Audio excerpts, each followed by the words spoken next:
This is Alice Thugged. As much as we have, it's currently a media blackout right now. It's about a 10-minute video here. Get the libertarians out of this party, dude. Part of a new series I'm going to be running called Bot or Not. I grew up as a white man, and you're the exact opposite, you know? It's time we have a difficult conversation about race. 40 IQ points it needs to think about what is being told to you. Most people are just blatantly apathetic to what goes on around them in their surroundings, let alone this blatant.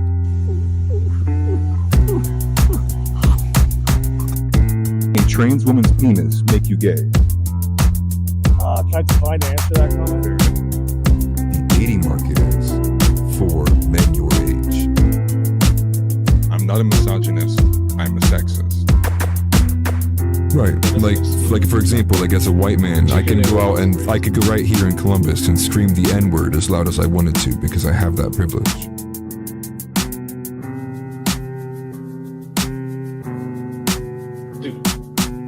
Those who would sacrifice a little freedom for a little convenience.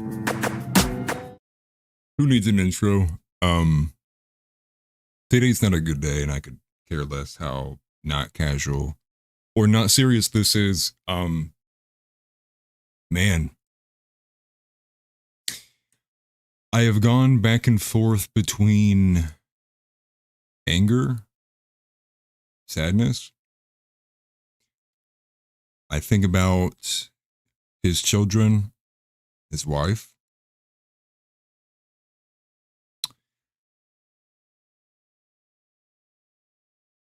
It's rough. I'm, forgive me. I'm not trying not to be overly emotional. It's hard not to picture myself, and what would happen if, my family lost me and now those kids got to figure it out. And, and it sucks because my wife texts me and she's shaking and she's like, is this real? Please tell me this isn't real.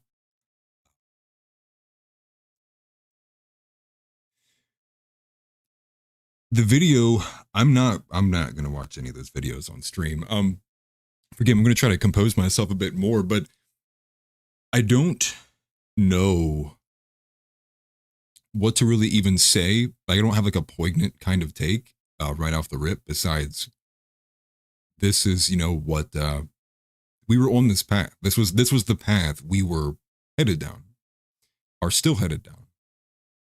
Now, I do think it was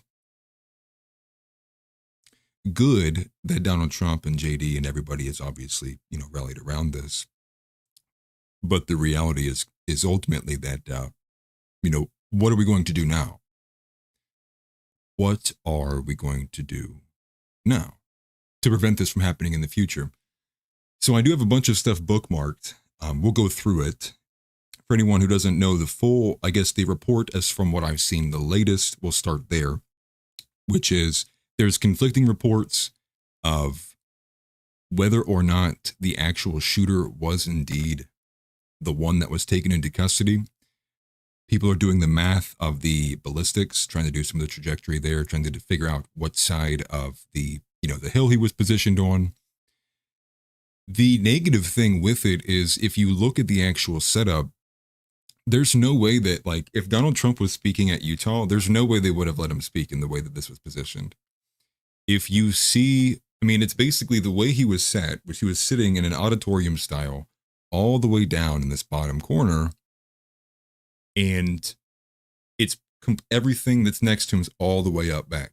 You could be anybody and take a shot there. So 200 meters from that distance is basically 50. You have a clear line of sight. Now, maybe also at the same time, maybe his own security and maybe his own group of ambassadors, the people around him, maybe they don't think that he needed that level of security. I think this changes things for a lot of people, though. And it's kind of insane to think that if we're getting to the point where even politicians, obviously Trump stands behind glass walls, these bulletproof glass walls all the time now. But if we're getting to the point where even the celebrities, if you will, the celebrity politicians or the kind of pundits, well, now Tucker Carlson Candace Owens. I mean, anybody who would fit that bill, it's like why would you even go out to campus to speak now? And I can only think to Stone Choir. Now, I know some of you may not be familiar with Stone Choir, and ultimately they are largely, a lot of disagreement with where Charlie Kirk is on Christianity, but I think that's besides the point. The idea is that we are going to have to go through their idea, and I ultimately think a lot of people are adopting this now. And it's just an unfortunate day to talk about this topic, but I think it's important and it needs addressing. They have been saying for a while this age of, or period of martyrs, or period of martyrdom.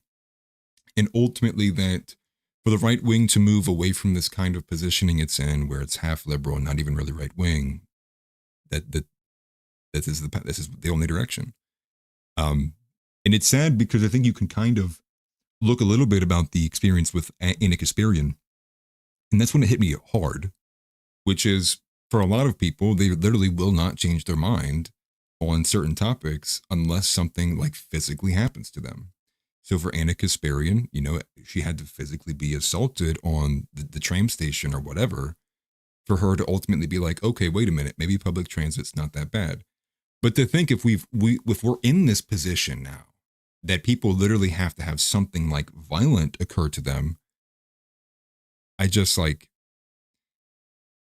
and I did rush. I see on my end there's ads on this. I'm so sorry. I scrambled to get out. I had a video I was working on, which is why I was so late to the ball on this. I apologize. I was in the middle of working about a video on Hassan Piker calling for violence against Nick Fuentes. And so to think that that's the video I'm working on, this is the event that happens that makes me forget. And it's like, this is where we are. This is the political climate. People have got to get a grip over the fact that there is not going to be some great all coming together. There's going to be no unity. There's going to be no, like, we're all going to just grab hands and jump together. One side's going to win and one side's going to lose. And to be honest, I think most people can probably agree with this. I mean, you look at some of the people that have these beliefs. I mean, my Facebook is littered with people saying, hell yeah, burn in hell, Charlie. People that I grew up with on my Facebook praying that Charlie Kirk burns in hell because they want to be anally penetrated. I can't even begin to consider these people Americans, dude. It's another species of individuals, and I want nothing to do with them. Something like this happens, and I go, I want transgenderism banned tomorrow, federally. Use the effing military if you have to. Now, ultimately, I had my own disagreements with Charlie, and I now I sit here and feel bad that I have some thumbnails where I use some pretty rough photos of him. Funny in the moment, but when you look back at certain things, you don't realize just the current direction you were going. So with that being said, everybody please pray for Charlie. Charlie, his family, everybody around him, please pray for his daughters. Pray for just everyone that's involved in that family. Tuxedo Mask says, did something happen to Charlie Kirk? Charlie Kirk was confirmed dead by TPUSA, Donald Trump, J.D. Vance, and many others, I believe less than an hour ago, maybe about an hour and a half ago.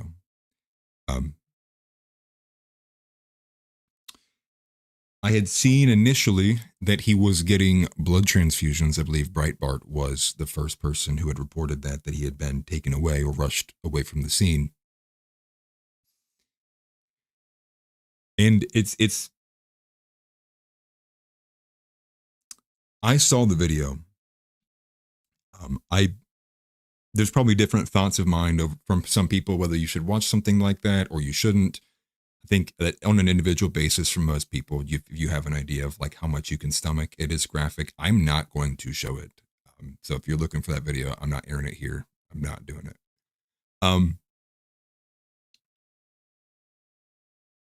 He was probably dead within 30 seconds of taking that bullet. That was a direct hit. It did hit him in the neck. He probably had to have lost, I would imagine, about a couple pounds of blood within a few seconds. Now, there are some kind of curious things surrounding it. There are a few odd New York articles, but let's go ahead and start breaking this down. Again, and this is just a very sad day, and it's very unfortunate that we had to get to this point, but I think most people knew we were cutting here one way or the other. This was the path laid in front of us. This is what happens when everyone thinks you can just get along while you kill children by the millions every year. I mean, we are so diametrically opposed in ideologies that are, the foundations between both of the parties. There's no getting around this. And to think of all of the compilation of videos that I've already seen, I mean, moments after it happened, people are already cheering for it. I don't know what you do with that. I don't know what you expect me to say with that, other than like, I never want to be around those people, and two, I would never respect them if they said they were going to rule over me anyways. They're laughing when one of mine dies. Now, I'm sure there could probably be a greater friend-enemy distinction drawn between Christian nationalists and where Charlie Kirk might have been, but that the idea is still, they saw Charlie Kirk, the guy that he is, the moderate Christian nationalist, if you will, or the left wing, whatever you want to call him, and they still look at him and they go, he's literally Hitler. So what do you think that means about what they think about myself or everyone else in this chat room, for that matter?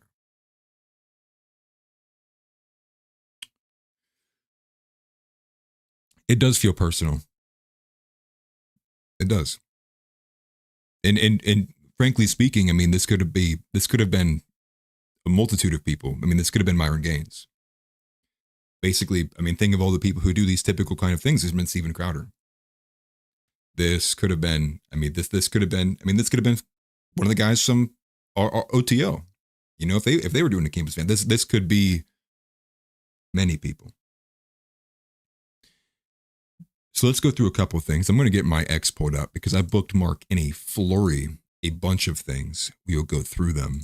We'll make sure that I don't put anything on screen that would be ultimately extremely disturbing. But let's go ahead and break this down. Let's see some of these commentary from some of these people. I will start with Nick's, actually. Let me go grab his. He had some great ones. Class act, by the way. So let's go here. Let me swing this over, guys. Oh, and of course, we're going to have some issues, aren't we? Give me 1 second. I'll just change it here. So this is what we have, and I'll make it bigger so everybody can see it. Zoom it in. So this is what he says. This feels like a nightmare.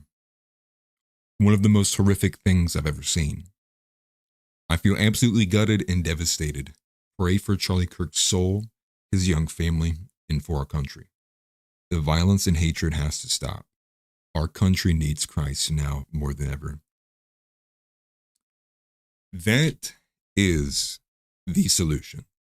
That's what I think, what we can take out of all of this here, is that the framing is not and hasn't ever been Republican versus Democrat or right wing versus left wing. Sure, there's arguments some there, but this kind of goes to what Zeb has been saying, which is Weimar problems require Weimar solutions. It is good versus evil. This is not a battle of like, do I think that, money should come in through tariffs, or do I think the money should be taxed like this? This is somebody saying, I worship at the altar of what is good, what is positive, Jesus Christ, and what ultimately is what is honoring to God. The other side says, I will do whatever it takes to spit on and reject the image of Christ, and I will honor and do all of those things that Satan asks of me. That is where we are at. And no joke, the person who I saw from Facebook today, who was gleeing and saying that he hopes that Charlie is burning, is a homosexual man, a degen at that. And my only thought process is, because this guy asked you to worship God, stop being like a homosexual degen, that now you're cheering for him. I mean, we can't. I mean, like, we can't have a country with these people. I mean, for to be quite honest, we are barely a country right now. There's going to be a lot that determines if this continues to escalate in a fashion like this, depending upon how Donald Trump responds to this, as well as a lot of just Republicans in general. I think truly, honestly, ultimately, if we don't get an extreme disavowal of what has occurred, I just see it getting worse. I just see it keep going. Because someone's going to want to retaliate.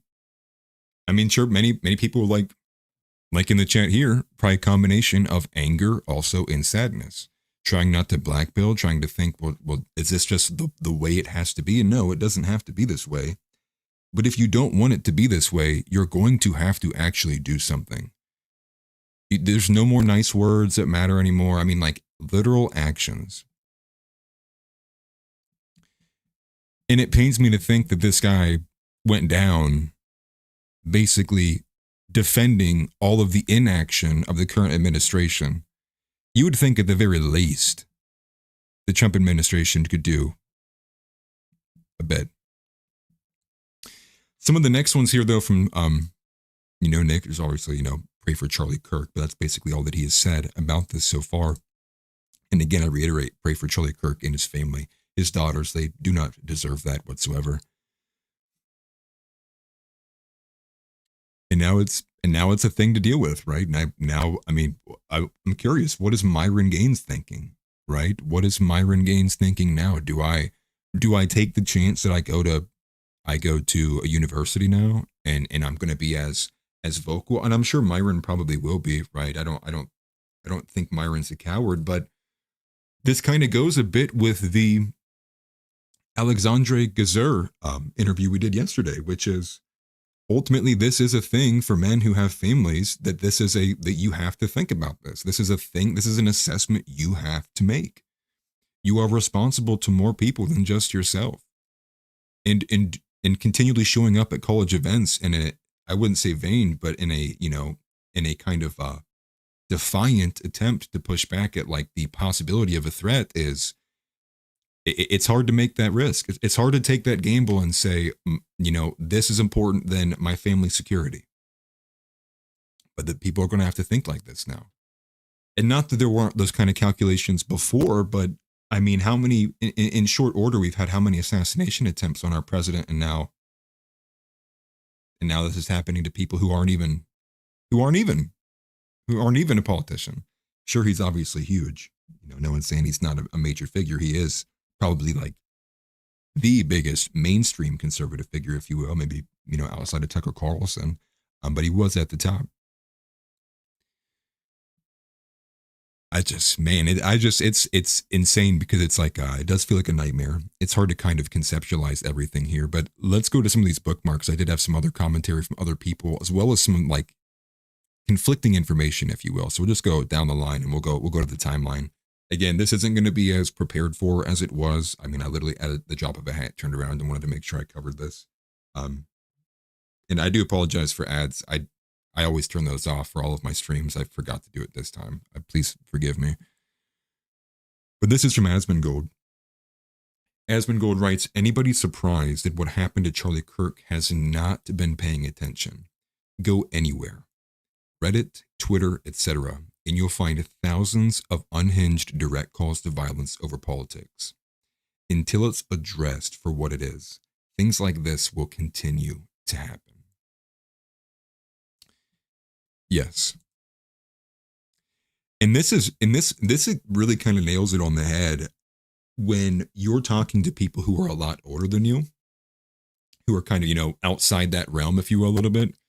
And they look at the young people and they're not getting like what the anger is or the strife.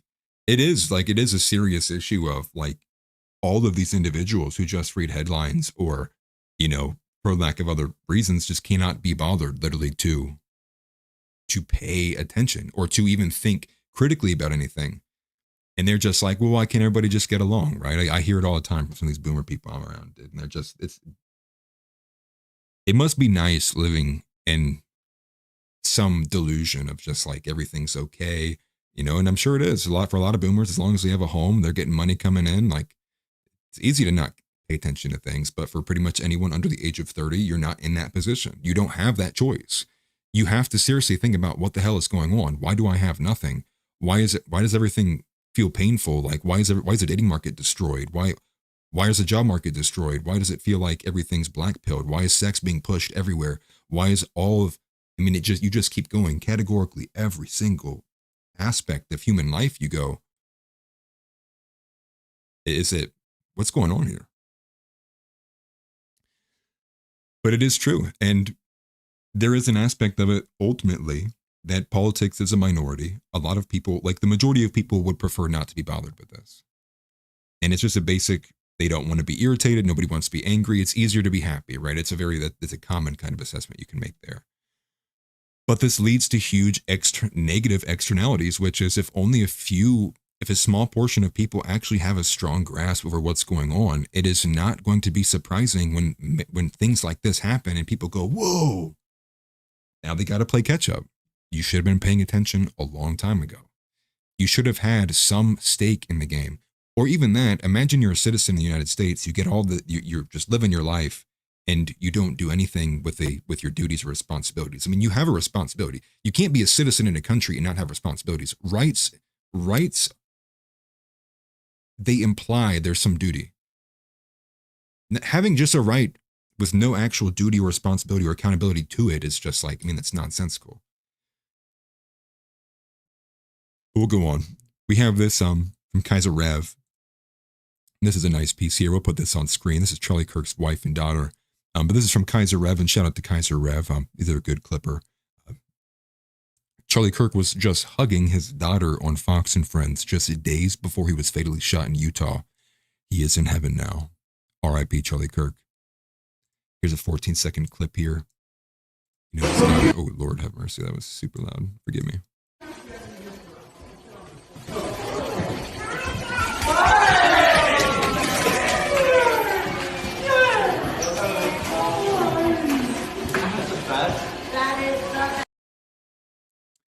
This is what the left hates. Take a good look at it. Burn this into your brain. This is what the left hates.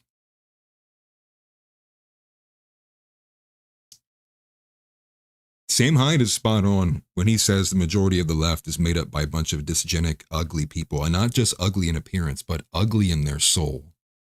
I mean, they are bitter. Their political ideology is they want to make you feel like them. Misery loves company, man.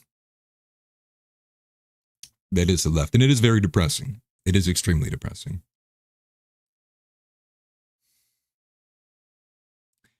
And I am curious. Seeing Noel says it's time to unite the right. I'm curious what this kind of does in terms of the I'll move this down a little bit. I am curious what this does in terms of like the kind of cohesive, like the infighting's obviously been at an extreme high on the right wing. I am a little bit curious if that does maybe blend the edges or blur the edges a little bit on that. It'd probably be a bit of a good thing, but not if it comes to compromise. How about we just worry about that later? Because right now, I think the important thing right now is the left wing. The left wing needs an exodus from an American politics, period. And what I mean by that is most of the arguing and the current kind of discourse that's even happening right now has largely been between factions on the right. Like the left is kind of like outside the paradigm. And that's where at least where the majority of the news cycle has been. Sure, there's been some splashes here with Saran Mamdani and Gavin Newsom a little bit, but not by much. Mostly they're just largely losing and given the fact of how we are sitting, in the house of politics, if you will, in Congress. The left wing's ideas, I think, have ultimately lost. And I mean lost in the sense of America's had them, they kind of halfway adopted them, and now we're kind of on a full-on sprint of rejecting them. I think most companies, businesses, movies that have been typically doing well or have been making splashes have been doing the opposite of go woke, go broke. They've largely been, nope, we're going to reject that. We're going to do stuff that we believe in. Even if it's not politically, we're just not going to sit here and say, race is the only thing that matters and everyone should be gay. Like, we're not going to do that. And those have been doing a bit better. House said that the FBI has made an arrest in connection to Charlie Kirk. Let's go take a look at that. FBI, Charlie Kirk. Let's see it. Let's do it.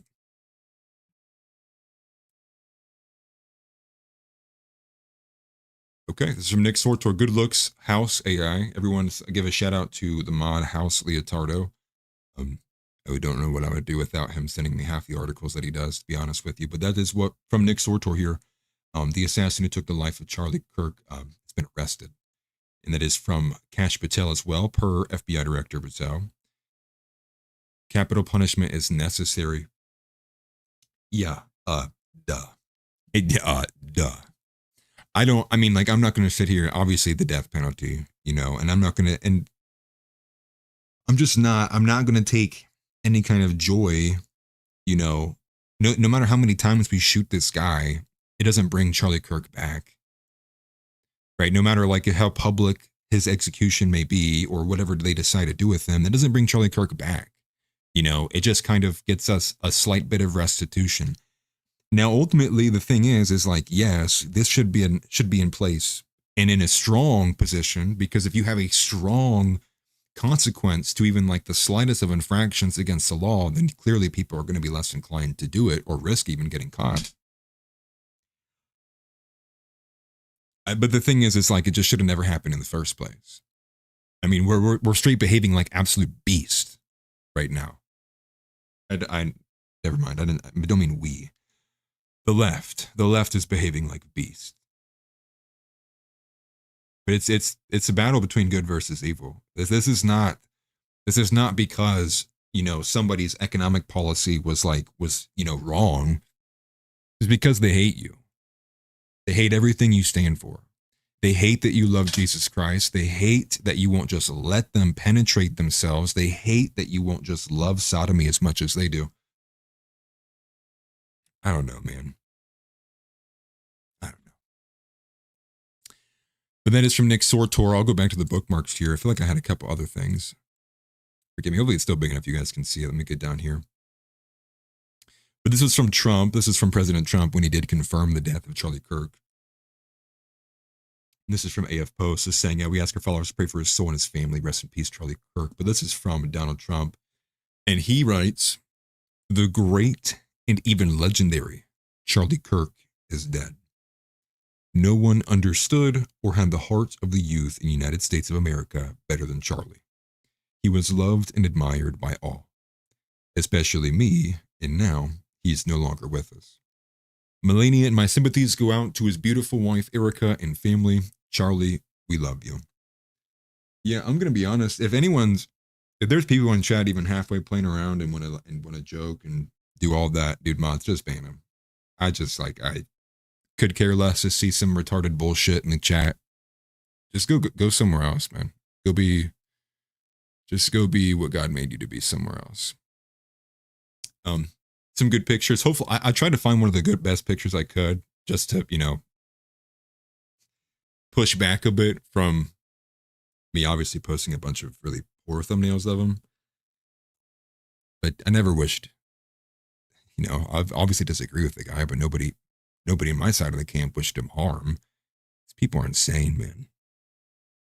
Broken, dysfunctional, dysgenic, degenerate heathens consuming industrial poison while being propagandized to an insane degree, spending 16 hours a day on their screen, doom scrolling, watching hours of TikTok brain rot while Natalie Arena DeMay shakes her ass at the camera. That is, it is so bad.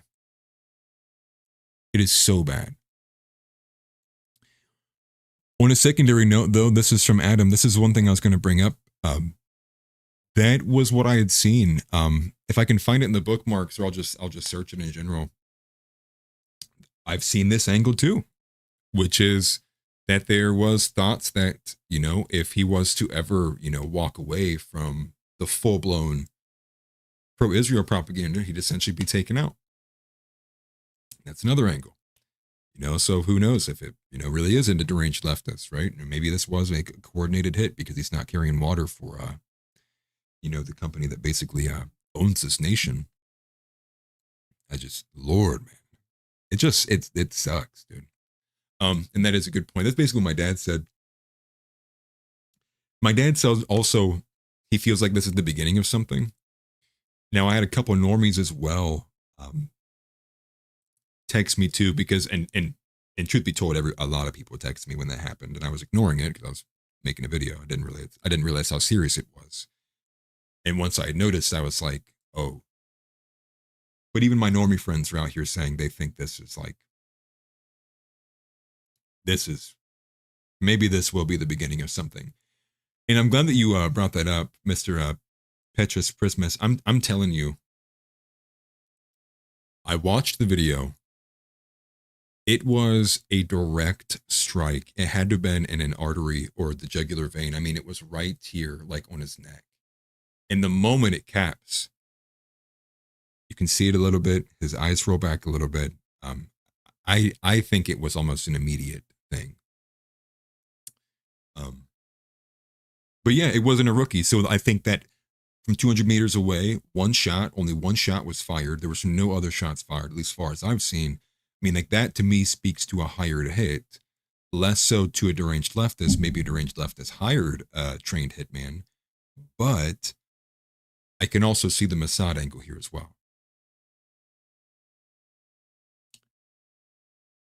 I don't know. Yeah, Neppy's in here saying I've seen the videos. I'm telling you, only seek that video out if you can stomach it. But let's go to Sam Hyde actually, because he's got a slightly alternate take on this because he thinks everybody should watch this video. Let me go find Sam Hyde here, Mr. Wigger himself. There it is, right here in the quartering. Yeah, he quote tweeted the quartering because the quartering said, "Do not watch the close-up video of Charlie Kirk. I am begging you, pray for his family instead." But Sam Hyde responds. He says, "You're my boy, but I respectfully disagree. Everybody needs to watch this because it could have been you. Could have been me. It could have been any one of us exercising the First Amendment. You all need to know what our enemies want. They want this for all of us. They want children growing up with dead fathers and raped mothers. All the snark in word games, moral posturing, and linguistic homosexuality." I don't know if that's safe to say on YouTube. This is what lies behind it. Bloodlust. 2.4 million views, 63,000. There's a part of me that does agree with that. And I did see that Imperfect. Charlie was moving a lot right before the trigger got pulled. I am curious. I would imagine Nick goes live tonight. I would imagine this would be the majority of what he covers tonight. So when it gets closer to that time, I will be signing off as well too, to be ready to get my standing orders from Supreme Leader Groyper. This, I mean, and think about it from that perspective too. I mean, this puts Nick on an island now, right? This is,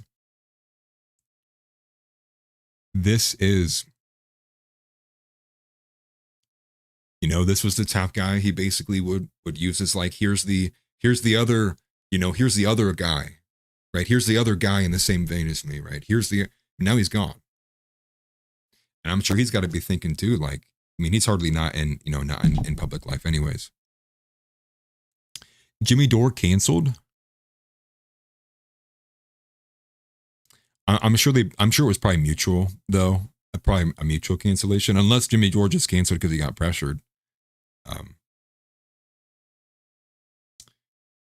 that is the thing. You know, I think guys need to realize that, like, Charlie Kirk ultimately did, well, where was that at? Yeah, he was pushing from AB.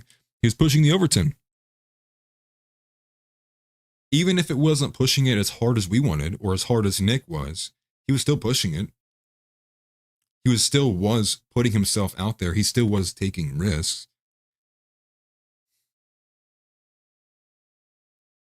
It is sad stuff, man. But again, they're from Sam Hyde. You should watch it. Because this is, and maybe some people ultimately do need to absorb that a little bit, right? Look at it to a certain degree, absorb the length at which they will go.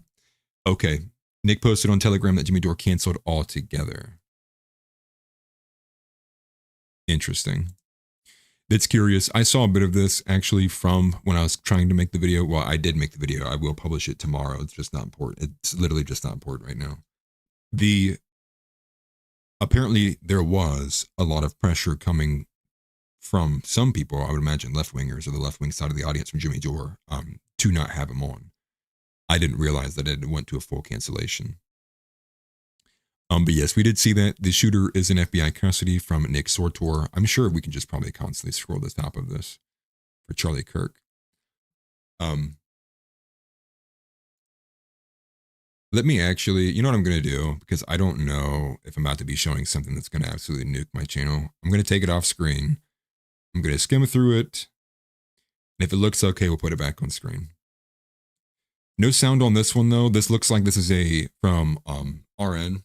So they got a fantastic Telegram channel. If you don't have Telegram, definitely hook up with them. They got some good content there. But they say an amateur film taken moments before Charlie Kirk's assassination shows an individual moving on the roof of the Losey Center at the Utah Valley University. From the Losey Center. So somebody correct me, or maybe I'll look it up in a second. Does that mean that the shooter was on the right-hand side or the left-hand side? Somebody in chat, I'm sure, will know. But it looks like somebody at least caught him on the rooftop here. I'm going to kill the audio because we don't need to hear it. But they zoom in and you'll see what appears to be right there. Now, I don't know if they captured the shot or not. I mean, I'll turn the audio up a little bit. Perhaps maybe he does catch that. You would think that. So there's somebody on the roof right there? Just saying? He just ran from, over, where's my finger? Well, from over there, ran in, and now he's right there. Just saying, just getting right up. Interesting. Okay, Tix put something in Discord. Let me find it. Yeah, if you guys are in Discord, spam it. I'm going to have it pulled up. So if you guys see anything, that'll be the easiest way for me to just swing it over. I'm going to pull it over here. And sorry I didn't message you back, Donnie. Yes, I'm going live tonight. I apologize, man. Okay, so I see Titan did post that in there. Let me see. I'm catching up with where we're at here.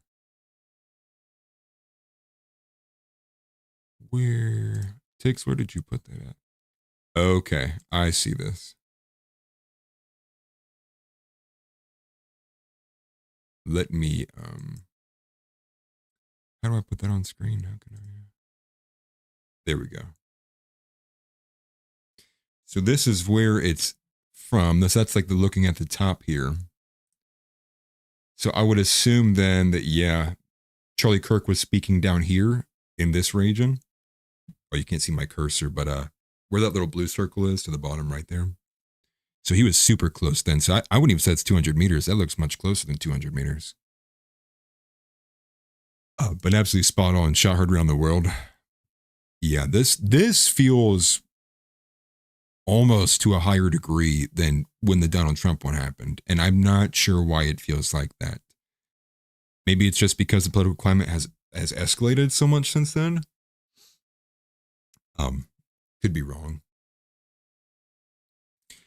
Tick said that he, if you go further in the Discord, you can see it better. I posted UVU maps. Okay, let's go find it. Let's go find it. Oh, interesting. Oh, let me look at this one. Who posted this one? How do I open in browser for this one? So it looks like you can see him. That is very, very close. I would say that's, okay, maybe it is about 200 meters away. And that makes sense then, because he was hit on that side of his neck.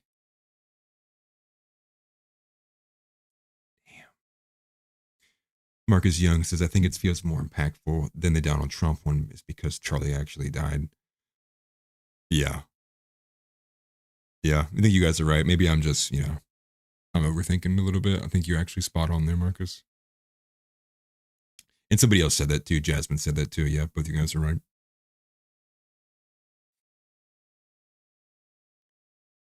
Yeah, 80 yards. So yeah, it's shorter than 200 meters. I was trying to do the math in my head, but I'm just all over the place right now, unfortunately. So we have any more here from Charlie Kirk? I'd imagine.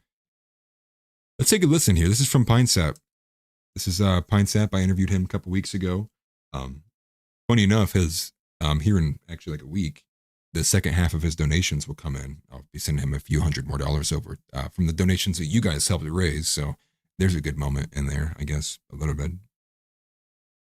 Let's take a listen. There's about a 3-minute clip here from Pine Sap. Let's see what this brother has to say. This guy does good work. He is a Groyper, I don't know if you call him a Groyper general, but he does good stuff. Definitely follow him. He goes by Feels Guy. FEELSGUY on X. So definitely follow him there if you don't already. He's basically blamed elsewhere. I had my disagreements with Charlie. I certainly didn't support some of the policies that he supported or some of the politics that he supported. I felt at times that he was gatekeeping the right, or he was keeping more authentic voices from being heard on the right. But what happened to him was unacceptable. I wouldn't wish that on my worst enemy in a million years, and especially not him. What happened to Charlie was completely unacceptable. He was a father, and he was a husband first, and he was a Christian. And regardless of a take that he had or an opinion that he had that I might have not agreed with, that doesn't change the fact that ultimately his identity is rooted in being a child of God. We just saw a child of God's innocent life taken today because of terrorism. And this country has to stop tolerating political violence and terrorism when it's done to conservatives and it's done to Christians. This has got to end. Charlie's death could have been prevented, but because there has been so much tolerance given to those who hate God and hate common decency, an innocent man's life was taken. I know many great people who are left-leaning, who are liberal, and their friends and their family. They are some of the closest people in my entire life, who without a doubt would condemn such a horrendous act. Anyone who is tolerating this, anyone who is promoting this, anyone who is promoting terrorism or political violence has no place in polite society, has no place in our discourse, and has no place being tolerated in polite society. It is unacceptable that someone should ever be compelled to take another person's life because of a political disagreement. And that's completely accurate and spot on there. And I hate to interrupt in the riffing. I do see some people confused about the exit wound. The thing is if it was a direct hit on a very high blood pressure vein or artery, I believe I've also seen this. I could be wrong, but I believe I've seen even in the Mythbusters, they've done things where it can appear the exit wound is there, but ultimately the blood pressure makes it appear. So maybe there's just there's two exit looking wounds. And again, if it was a direct hit on a vein or artery, it would make sense why it occurred that way. But I could be entirely wrong there. And bullets can bounce around inside too. And we don't know what caliber he was using, anything like that. But let's go ahead and I have a clearer picture and things to take. So I'll put it up as soon as we make it past this video here. That is just wrong. God is good, and I pray with all my heart that Jesus Christ and his sacred heart has mercy on Charlie and on his family. I'm just completely heartbroken, and I don't have words to describe the grief that I feel right now, seeing Charlie's life taken, this innocent man's life, and his wife being widowed and his children being left without a father. I ask humbly, if you support the work that I do, even if you don't like me, I don't care. Please pray for Charlie. Please pray for his family. And please, please, please speak out against political violence and terrorism. This can't happen anymore. Charlie needs to be a reminder to all of us that we need to be good, decent, God-fearing people, and we need to love our neighbor and even our enemy. Because if we don't, things like this, sadly, will occur, and that's not something that we can tolerate. God bless you guys, and I love you with all of my heart. That does kind of, that was a great point. A lot of points that were made there that were good. And I think you do have to look at it with the sense of, one of your guys just got taken out. What are you going to do about it? So when you see your leader, you think you're going to, I say leader, but you see one of the top guys in this movement, what do? You turn around and run, or do you pick up his torch and carry it a little bit further? And I think the right answer to that question is picking up that torch and taking it as far as you possibly can. You got to think about the scene in The Patriot. Mel Gibson. When he takes the flag from the guy who was wanting to run and turned back when things were looking bad. He just took and ran. And that's got to be the approach here. It's got to be more hands-on. It's got to be unafraid. It has to be bold. It has to be, I don't care if you're going to call me racist. It has to be, I don't care if you're going to be offended. My life matters more. My children's future matters more than your feelings. All of it.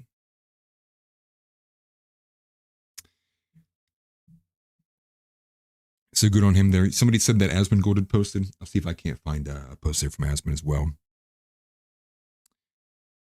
But, oh wow, wow. And we're rolling right into it. Yeah, so I would imagine that we're going to get people from the left who are going to push for Nick. They want this same thing to happen to Nick. And lo and behold, here we go. This is from whoever this Joe Star is. I know he's got a big account here on X. Yeah, 65,000 followers. Says, Nick Fuentes, you're next. Understand this, understand the parameters, understand the rules. Well, not even that they're rules, but understand what is framing all of this. I will pull up the map here from Tex. So Charlie Kirk is the green dot here. This is basically all downhill. It's largely just a big slope up to and about this point, and that would be the roof that he was in. So this makes it seem he was a good bit further away, and he probably was. But direct line of sight. I'm telling you, if Donald Trump would have been shown this setup, he'd have been like, oh, dude, I'm not speaking here without bulletproof glass. I mean, and those things just go through my head now after what we had with Donald Trump. I do just think about it, like how easy it would be, right? And especially doing it out in the open. It's not like it's in a contained like arena or anything. A random guy from a random building like all the way over here could have done something. Would have been less accurate, but still, it's an outdoors event. It puts you in a very vulnerable position. But I'm sure we can probably just go down the line here. Gosh. Oh my gosh.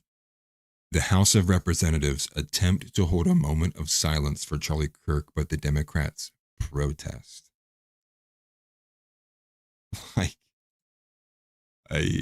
These aren't my people, right? Like whoever those individuals are, they're not my people. And I don't care about people who aren't my people. But let's watch this, man. Maybe the goal is to inflame things to a civil war. Maybe that is the end goal. Maybe that is the end goal of all of this. Of course, though. Let's take a rip.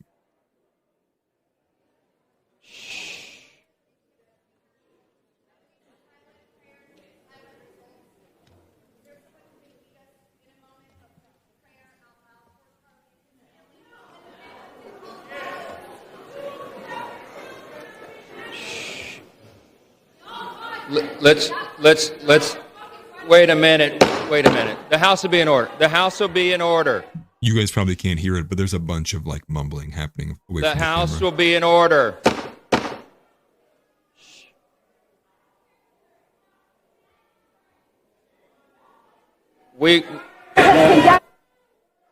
The House will be in order.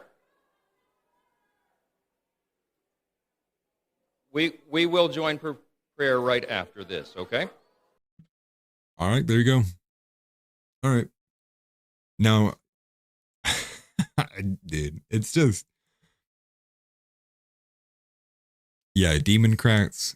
Yeah, Democrats.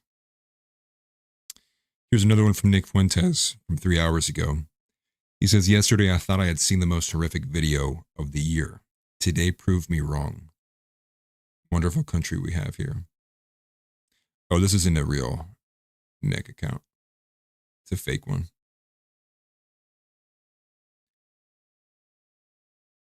I feel like it's pretty risky just scrolling X on live, but we're gonna take a chance. Oh, here we go. Here we go. This is who we want to see from. Hassan, political streamer Hassan reacts to the video of Charlie Kirk being shot. 1 second, because we're going to make sure that he doesn't actually put it on screen. Okay, he doesn't. He might actually have an honest reaction. Let's, let's be above reproach. There is a closer footage of Charlie Kirk getting shot in the neck here as well, where you can oh, he's dead. Oh my God, he's definitely dead. Oh my God, I can't believe I just saw that. Oh my God. That was my exact reaction when I had seen that, the up close video. I'd seen the one from further away. That's the first one I think I saw my dad sent me, and all you can kind of see is he gets hit. Then I saw the one that was like taken from like a couple feet away. That same exact reaction was like, it's hard to look at. Oh my God. Oh, he definitely got shot in the neck. Oh my God. Oh, fuck.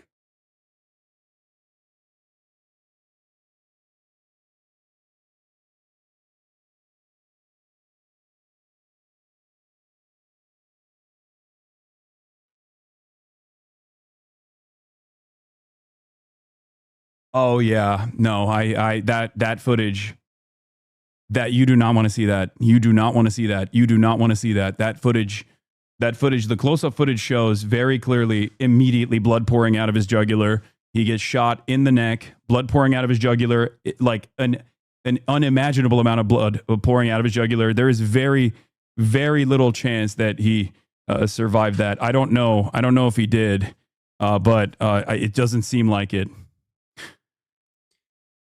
But truth be told, this is the same guy who has pushed for violence against a lot of different groups of people before.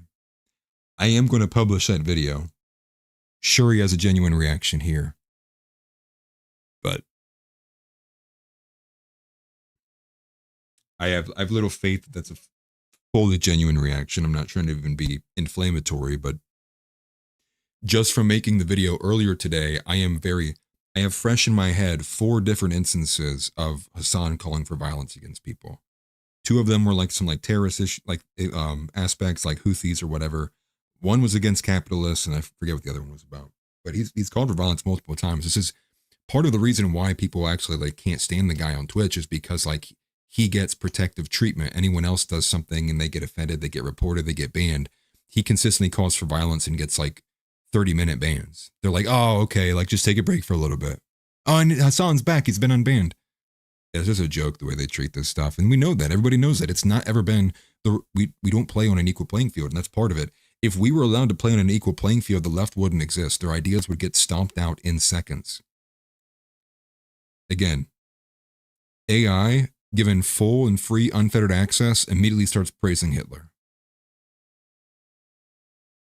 The ideas objectively do not stand up to scrutiny when they are faced against the right-wing ideals. Oh my God. That was fucking devastating. Holy shit. I don't know what to say. Oh my Lord. Oh, Jesus Christ. Yeah. I mean, that's essentially it. Looks like that's the same video. I'm actually going to do what he did because I don't want to take the chance that this comes across my feed. Because I got some, you know. And yeah, I'm glad Donnie put it in there. Feel free to join the Discord if you would like. We definitely would love to have you guys in there. And especially if you want to send me anything too, I'm actually going to make sure I switch back and look at the Discord here. From Sayel, yeah, Charlie Kirk is now a martyr. And that I did see one thing. There was a crazy article that was posted by, might have been a Fox and Friends. It was some kind of smaller publication, but it literally used the words like Charlie Kirk, martyr, or culture warrior, or something like that. It was crazy kind of wording, especially given it was only like a day ago when they had said that.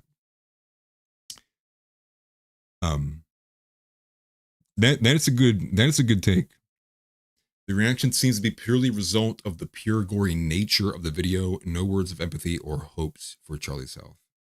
Right. And it was a human reaction at that. I mean, like the average human, immediately when they see something like that, you know, it sparks that adrenaline kind of fight or flight thing. You see that. I mean, you're not fully in the moment, but you're there.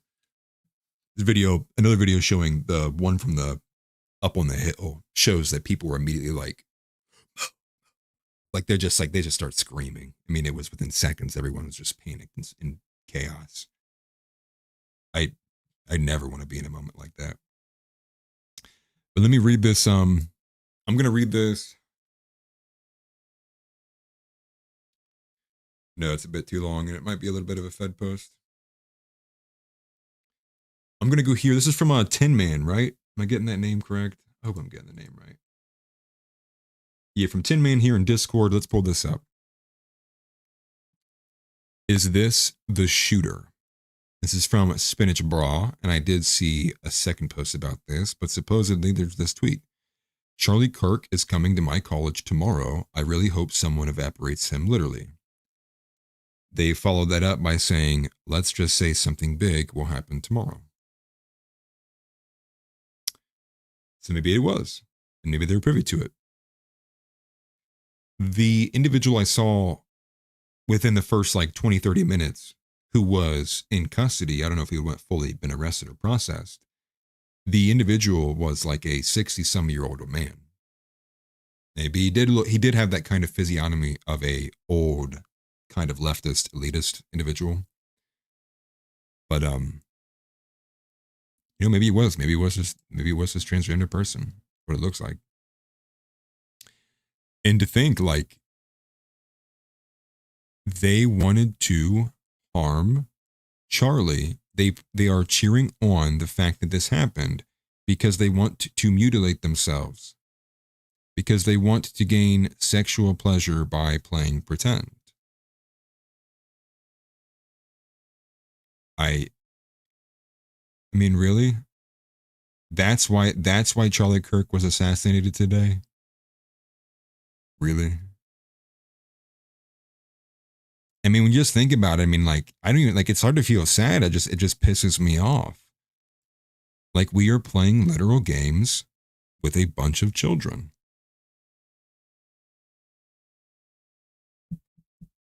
Yeah, I definitely am going to stay safe. I'm sure after today, like today, my wife definitely doesn't enjoy the fact that I do this. But part of it comes with the territory. This is who you're dealing with. These are the enemies. Yeah, he followed it up. Says, seems like multiple campus trainees were saying something big was going to happen today. So maybe it was another coordinated attempt. Yeah. Ban all transgenders from having weapons. I mean, I would say ban them from even being able to vote. I'd throw them all in mental asylum tonight. I'd throw them in the mental asylum. I know. And Eddie, how I'm writing, honestly smells like a psyop. Can't believe they still haven't found the shooter. How? Supposedly they have.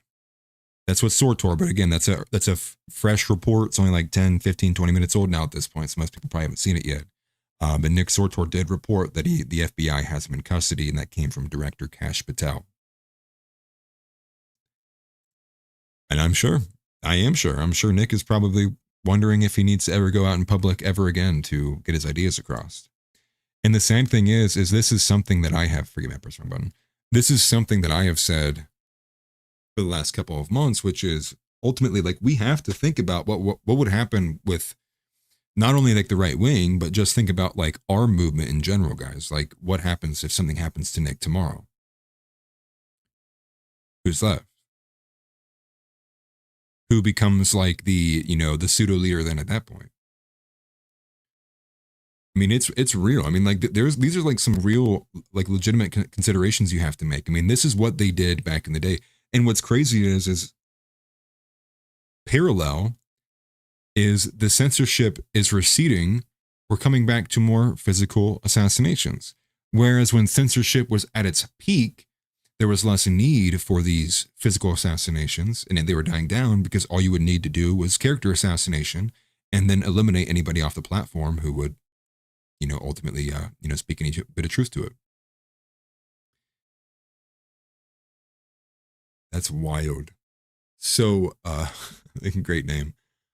They write, just watch the FBI presser, and they said, just said a person of interest, and when asked if they recovered the weapon, they couldn't answer.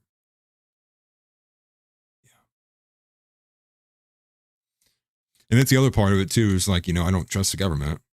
I can't, you know, I won't. I mean, I'm not going to trust something that only does evil things. It's an impossible proposition. But is that the shooter, guys? It's mayhem. Disgusting. I'm going to make my camera a bit smaller. It's my big nose is not in the way. That'll look a bit better. Possibly. Who knows? Who knows? Now, I think if we continue, let me go back to the bookmarks, actually, make sure we didn't forget anything here that was major. Yeah, but he was 31 years old. Not that that's old by any means, basically kind of like the halfway point in a first world country.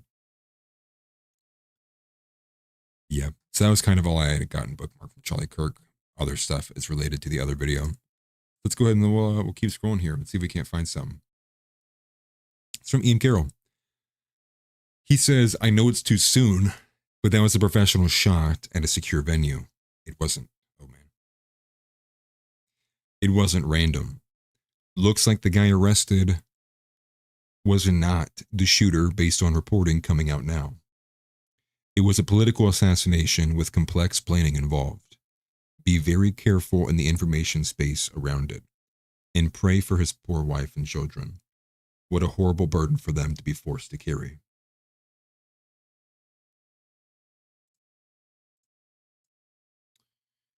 And Harrison Butker, writing, he's the Kansas City Chiefs kicker, you know, who took a stand for Christianity and ultimately was, you know, attacked and harassed over it. But Harrison Butker writes, thank you for your strong witness for Christ, Charlie. Thank you for pursuing and leading your family as a husband and a father. Eternal rest grant unto them, O Lord, and let perpetual light shine upon them. May their soul and the souls of all the faithful departed through the mercy of God rest in peace. Amen. And I do see that here. Yeah, Jimmy Dore has canceled his interview with Nick Fuentes. I would, and let's give a bone to Jimmy Dore. Because if that just happened to Charlie Kirk, would you take the chance that the next biggest guy who that probably would happen to would be on your show tonight? I mean, maybe you would take a second to maybe get some better security. So there is that element, you know, I'll throw him a bone. I do think that is a calculation you would have to make, which is, you know, you don't know. Is this a networked thing? Is there more coming down the line? Was this a one-off instance? But this is from Breaking 911. Charlie Kirk assassin in custody, FBI says. So again, about 30, 40 minutes ago, and it's very recent, so I'm sure some people are catching up to this. Wow. All right, so here we go. Here's Dean Withers. This is going to actually be even more vile than Hassan somehow, but kind of could expect that. From Chief Trumpster, we'll play it. I'll read the caption first. I can't stand this kid, dude.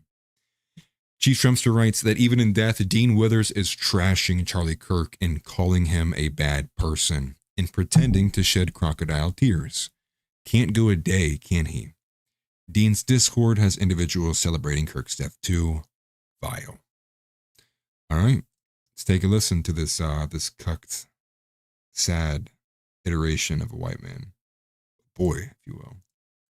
Charlie Kirk is dead. He got shot at an event that he was hosting in Utah. And I am sad, distraught. In fact, I just cried on my live stream in front of 250,000 people. My goal in this video is to tell you why I feel this way. If you want to end gun violence, it is something that you can never celebrate. It is always disgusting, always vile, and always abhorrent.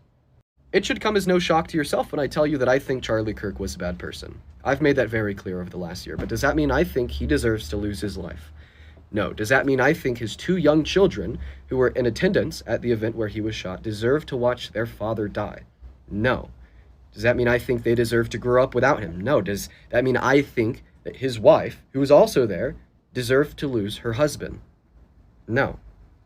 And honestly, if you answered yes to any of those questions, there's a very clear line drawn between me and you. I don't want your support, and I don't support you either. We as a collective need to end gun violence. And if that phrase is negotiable for you, I believe that you're in the wrong. My thoughts and prayers go out to Charlie Kirk's friends, family, children, loved ones, as well as every single person in attendance at his event today in Utah. I have to disagree. I don't think that was commendable at all. I think he saw it as a chance to throw in say the line about gun violence. Maybe he did cry on live and he had a bit more genuine emotion, just wasn't present there.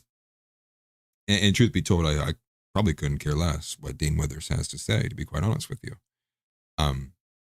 But to think that, I mean, dude, this is going to show again, like on the issue of guns. I mean, how long has this been a political football? How long are we going to remain in this position where these certain propositions, whether it's abortion, whether it's IVF, or like the gun issue, like mental illness, how many of these issues, like, they're just footballs, man. They don't go anywhere. It's just like talk, nothing change. More people get hurt. JD Vance owns Pound, and it's just like, it's a big riff, man. And it's hard to blame people for not wanting to be involved in politics when this is the nature of it. I mean, it is literally like the worst of the worst. This is like the scum of human society, the barrel, the bottom of the barrel. Yeah, moral grandstanding. Right. That's it. Hassan's reaction was more genuine than that, but I think Hassan was more so, like what was said earlier in chat, but kind of reacting to the gory nature of it. It's very eye-opening, for lack of better words. See if there's anything in the Discord that's been updated, pushed in there. Some RJ says the shooter's still at large. That is interesting. We will take a listen to some of this stuff here soon. We'll just keep going because we got stuff that's just coming in fresh. This is from FBI Director Kash Patel. Now he says, and again, I'm kind of in the way. The subject for the horrific shooting today that took the life of Charlie Kirk is now in custody. Put myself over here. Thank you to the local and state authorities in Utah for your partnership with the FBI. We will provide updates when able. And that is Ben Zeisloff with Gallows. And I think people are asking for the public execution, largely probably because they would like the cathartic energy it would bring. But that only resolves the emotionality of the current situation. That doesn't, this is a symptom of the actual problem. And the actual problem is the fact that we have so many just degenerate and evil things that we have fully embraced, fully accepted. This is where we are.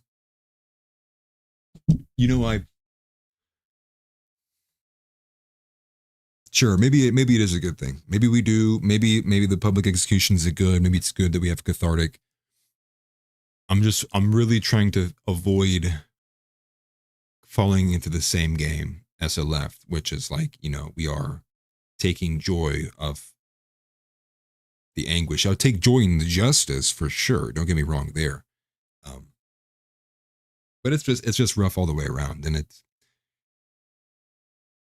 you think his children's life is improved because we all got cathartic energy from watching his assassin get hung? It doesn't matter what happens to his assassin. His daughters still don't have a father.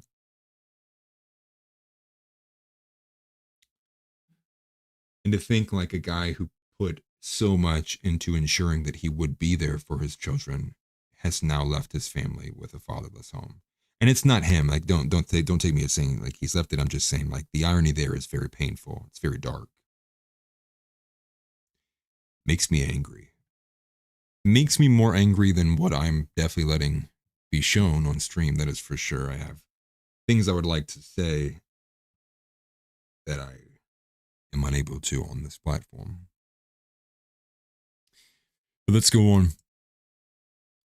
And he says, "Thank you, Cash Temple." I can't stand that guy. But let's take a listen. Let's take a listen. This is one of the last streams. This is from Catholic Arena. One of Charlie Kirk's last videos was to honor the Blessed Virgin Mary and to tell Protestants and evangelicals to honor her more. He called her the solution to toxic feminism. I know you guys probably don't agree with what is being said, but we are going to honor some of the last words that were spoken by Charlie Kirk. Let's take a listen.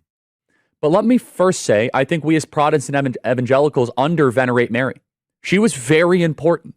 She was a vessel for our Lord and Savior. I think that we as evangelicals and Protestants, we've overcorrected. We don't talk about Mary enough. We don't venerate her enough. Mary was clearly important to early Christians. There's something there. In fact, I believe one of the ways that we fix toxic feminism in America is Mary is the solution. Have more young ladies be pious, be reverent. I didn't know that. His family was in the crowd.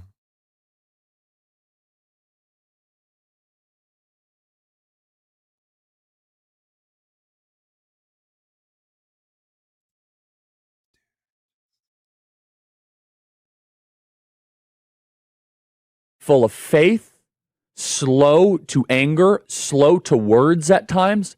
Mary is a phenomenal example, and I think a counter to so much of the toxicity of feminism in the modern era. But let me first say, I think we as Protestant evangelicals under-venerate Mary. She was very important. She was a vessel for our Lord and Savior. I think that we as evangelicals and Protestants, we've overcorrected. We don't talk about Mary enough. We don't. Sorry, let that replay. I can't even imagine what they're going through. I don't even want to imagine what they're going through, but I mean, people got to support them. This is when you decide, like, hey, I don't care how much you might have disagreed. Like, we have still a very serious threat that has to be. I mean, this is threatening the future of us, our children, our way of life, Christianity at large. And part of this is, again, and I will say this time and time again, when they see Charlie, this is part of it. When they see Charlie, they see a Christian.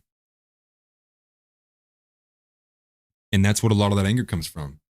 When these trans people see Charlie Kirk, they see a Christian. They see somebody who is upholding the word of God, and they act as demons do, and they behave that way. And that is commendable. They attacked him because they saw him as a Christian. They saw him as a Christian man willing to uphold conservative values. Now, sure, maybe these were, well, we can get into the weeds a bit about what maybe he actually did believe and didn't believe. But that was the perception of him. The perception from the left is that, he's no different than you and I. So understand that Charlie Kirk may have been in disagreement with us, but he very well, he took a bullet for us today. They view us no differently. They call Donald Trump Hitler, and we know how that untrue that is.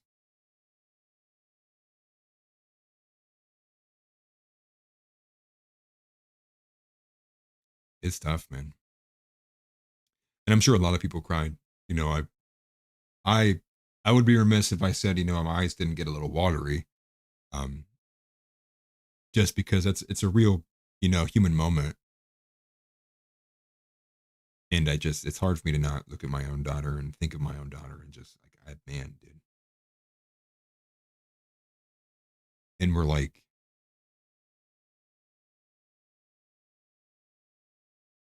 he didn't deserve that, man. He didn't deserve that at all.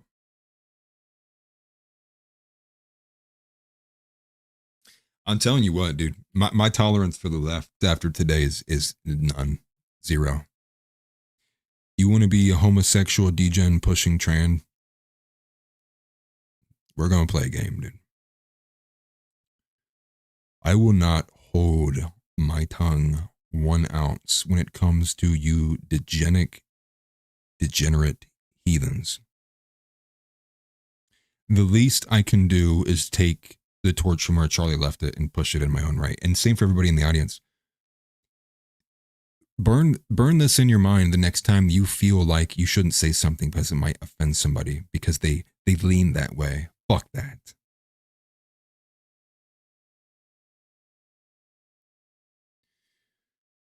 And that's what's got to change.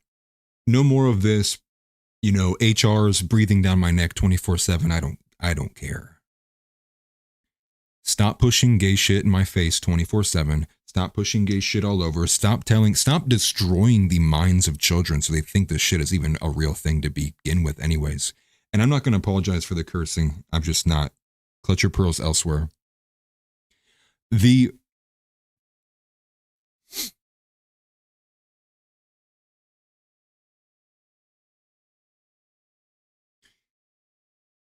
Fuck, man.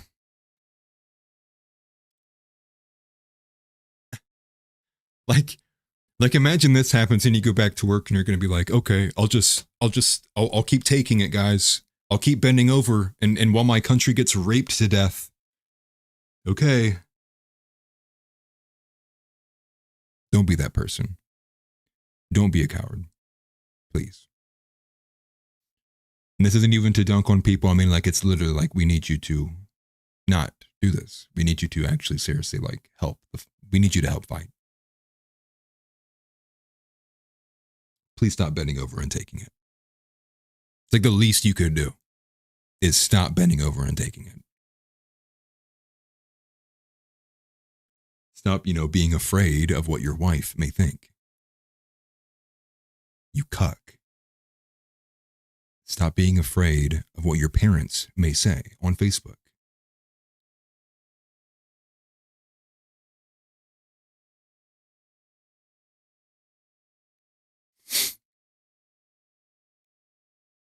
I just, and again, prayers for them. Let's not be too vicious. Prayers for their family. I'll continue to say that as it keeps coming across my mind.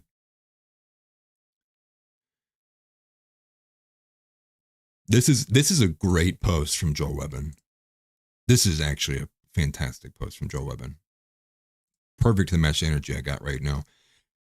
Joel Webbin writes, Charlie Kirk was the last true debater among young right-wing men. He was charitable, reasonable, and kind. But you killed him. You won't like who comes next.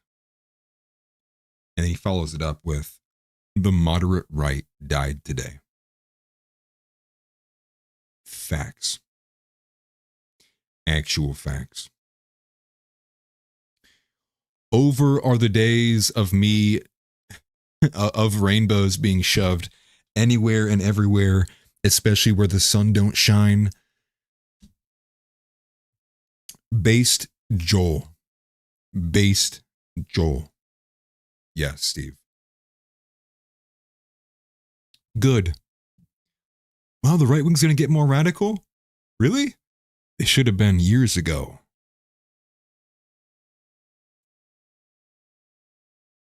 Yeah, see, Will Graham's in here. Yeah, I appreciate everybody in here.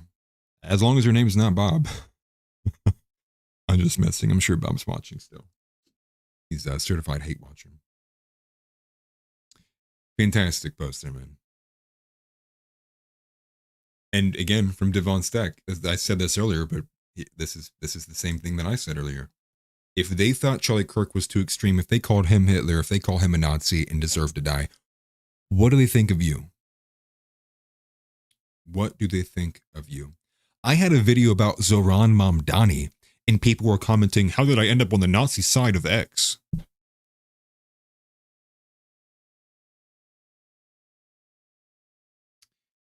We got to start really deciding who deserves rights in this country.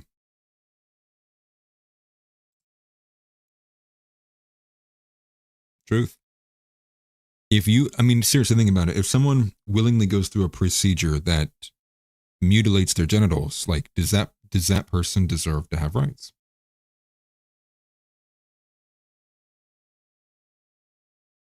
I don't know. I certainly don't think so. I think if you do something that insane of a degree, you would at least have to take a test that would show that you've at least gained some sanity if you wanted to come back. But I just like the fact that their votes matter as much as mine, that they're, I mean, all of it is, it's angering. So many of these people voting purely because, for a lot of women, they just want to be able to keep killing kids. They just want their abortions, single issue voters. For a lot of these people, it's they want to make sure they can keep their privilege of being able to be sodomized and sodomize others. And when you think about it, that's like a lot of that's what it comes down to, right? Like Charlie Kirk died because a lot of these people, you know, they want to do sexually degenerate things that badly.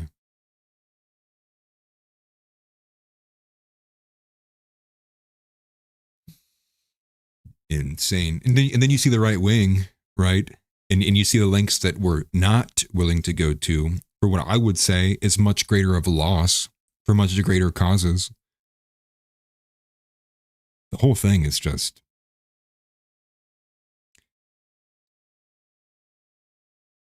you know, maybe it's an unsolvable Rubik's Cube. Who knows? But let's go to one of these next ones here. Put it back on screen.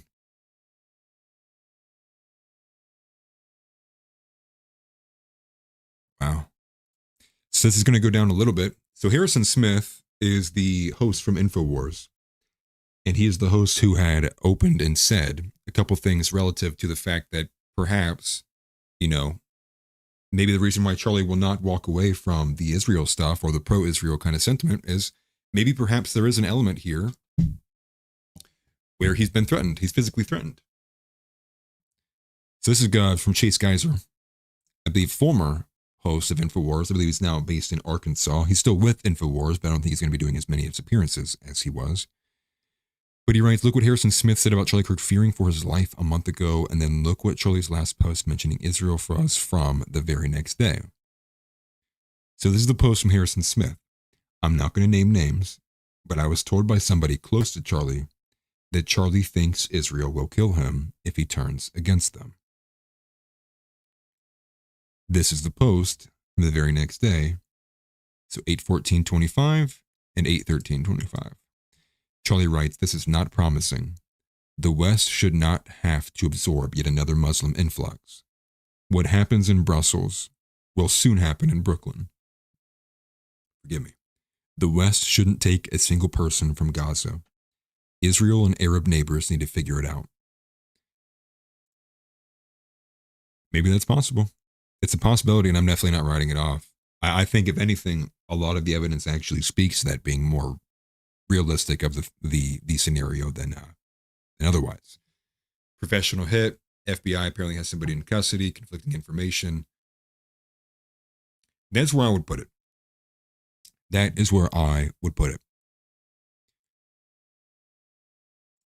Let me just go ahead and refresh here, see if anything's been updated here. This is from Dick Masterson. You know, yes, that's ultimately what's going to happen, as Nick is now going to be slotted to be the most prominent person on the right wing now. Another one similar to Joel Webbin's tweet. I don't think they understand that Charlie was the nice version. Oh, man. And here we have a clip from Destiny. From Kozer, Destiny thinks anyone on the left who does any sort of disavowal of the Charlie Kirk shooting is cucked and weak. Lord have mercy, man. Destiny. Come on, brother. One shot. Yep. All right. What do you think conservative response to this will be? It's going to be the exact same response that it always is. It's going to be blaming the left. It's going to be a call for more aggressive rhetoric towards the left. It's going to be a call for the left to condemn or disavow whatever the fuck. Anybody on the left that does any sort of disavow whatever bullshit, I think is cucked and weak. I saw Newsom doing it earlier. At some point, if I hear any mainstream conservative say, we need to bring the temperature down, then I'll start taking it seriously. But until then, nah, fuck that. I don't think same thing I said on the Okay. Well, you heard it there. There's one of the top, I would say, probably top 3 or 5, if not in the top 3, of not boomer, but young age streamers of the left. That's what he's telling his audience. He says, F that. I'm not disavowing it. I think if anybody else disavows it, they're cucked and weak. Destiny wants this to keep going.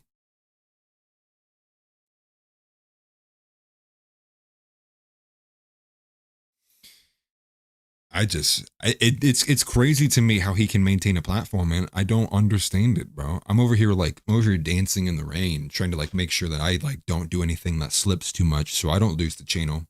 We got brothers out here going, nah, it was good that it happened. What?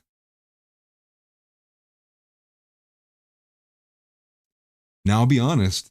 The thing is if you're going to allow that kind of speech, all I ask is that you let it free in the other direction too. Now, I am curious if Zeb and OTO are still streaming. I'll go and check on them in a second if they are. Maybe I'll call in if we can work that. But he says, we called this on stream 30 minutes ago. This is Zeb Boyk, and he changed his profile picture recently, just to let you guys know. But this is the AP News graphic. This is from John Francois Scarepe. I think that's how you pronounce it.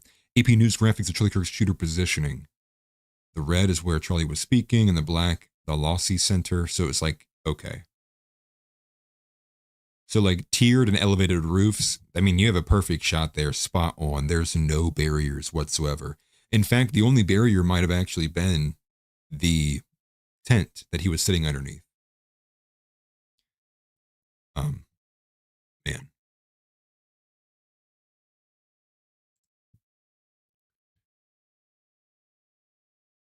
Yeah, I assumed we were going to get a bit of this. Let's take a look at this, because we have somebody responding to Pine Sap saying that he hopes the shekel were worth it in the end. Pine Sap says, shut the hell up. I didn't like what Charlie supported, but you are a sick freak if you think celebrating him being harmed is remotely okay. Now, I will say this again for what feels like probably the 200th time in the last couple of weeks. We are Christian. I am Christian. I hesitate to say we, and I know a lot of you guys out there may not be Christian, but I am Christian. The movement I want to be a part of is Christian. I push for Christian nationalism. We cannot lose sight of this. Can't. Now, I'm glad that Nick has toned it down a bit, not personally, but toned it down inside of his audience, speaking to it and the fact of, yes, I recognize race is real. That doesn't mean I hate them. That doesn't mean I harbor hatred. You don't pull yourself down to the world standards because it may be politically expedient. You don't immediately walk away from the principles of God and Jesus Christ and the love that is. It's tough. And no, I'm not going to sit here and say it's tough. It's hard. I'm struggling with it right now. You think I don't want to just immediately go jump out of this chair, go drive down to Utah or South Carolina or wherever these campus events is to just pick up the torch and say, try me? Of course. Of course. But that's the nature of humanity. It's the nature of the fallen element of man. You cannot lose sight of what matters the most. And that's a bit of what that is. What do you get? What do you get? You got a couple points online. Wow, I got a zinger on Charlie after he died. Fuck you.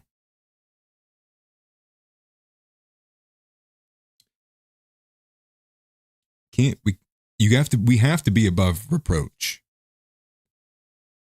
You have to take, more often than not, sure there's strategic, exceptions to this, but for the most part, you have to be above reproach. You got to honor God.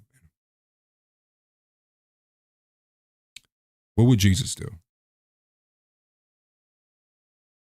Now, at the same time, what I'm not invoking is the evangelical belief of literally take everything, bend over, turn your cheek, and hell, give them your wife, give them your children, give them your home. That's not what I'm talking about, and that's not Christianity. What I am talking about is not knowing when you are reaching and arriving to the point of legitimate hatred for said people, individuals, groups. And think about it too, the trying to work sense or gain validity from the world that killed the perfect man, I mean, you're a fool. World sucks. Life is suffering. Doesn't mean you can't make attempts to improve it, though. And I'm sure people probably don't want to be hearing the Christian message that's out there, but I don't care. I literally don't care.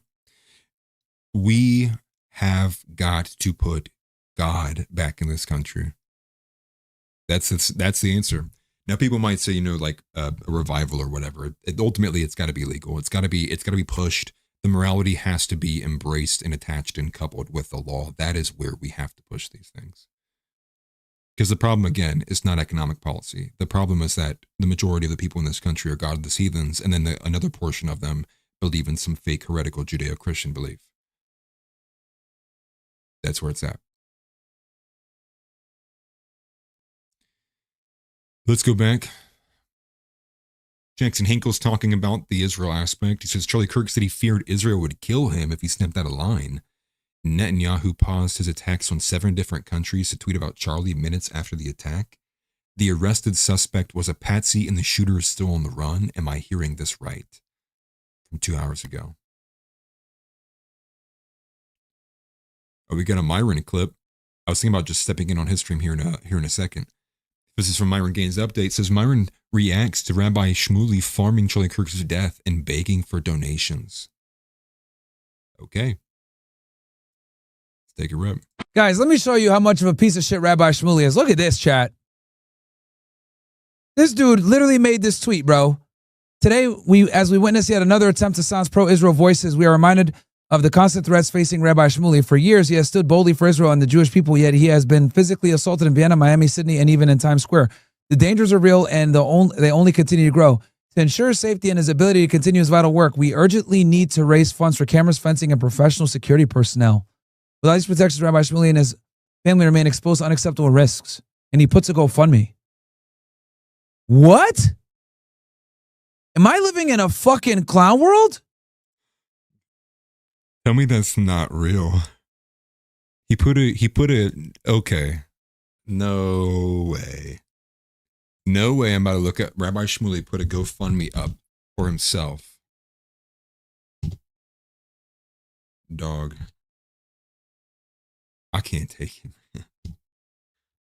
I can't. Sometimes I see some of this stuff and I think, man, I'm gonna go sign up to go do voice movie trailers. I'm gonna voice act for movie trailers. So I can't take it, dog.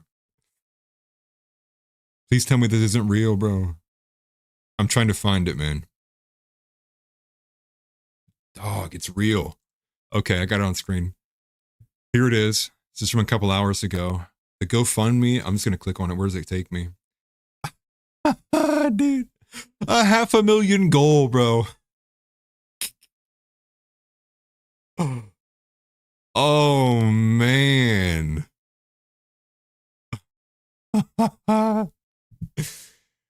Oh, Jews rock. Dude. Oh.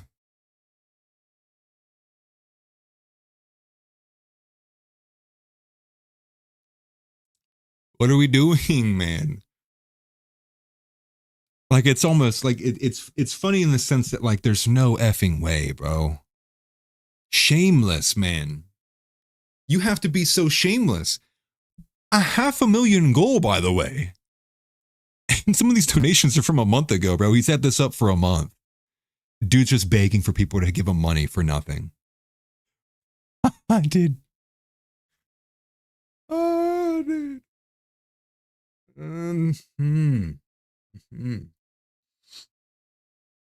Well, what I was going to say is redacted.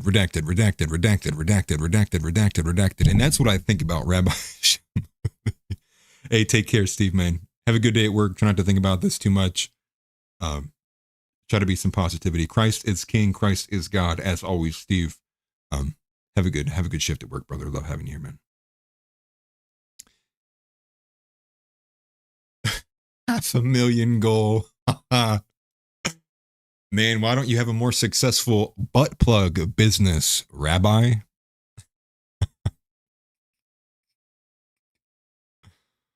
Oh my gosh, man. I just... dude. $500,000 goal, bro. Shameless, dude. Shameless. I gotta stop losing sight of who these people are, bro. And so does everybody else. That's dude. And what are all these links? And all these links are attacks. It's somebody being mean to him. Oh, Lord, have mercy on all of us, bro. We are, and who could blame us? I mean, you see how many children that have been murdered by this nation alone. You see what's going on in this country, and like, you begin to think like, could I seriously be mad that God would put this country through a judgment? Nope. And quite frankly, it's kind of exactly what God has done to nations in the past. Flood them with foreigners, ruled over them with children and women. I don't know. Yeah, we earned it, man. We earned it on both sides. We earned it on the side that pushed for it to be here, and we earned it on the side of the men who stood and watched and did nothing. Both contributed, and both are as guilty. The video is very, very horrific.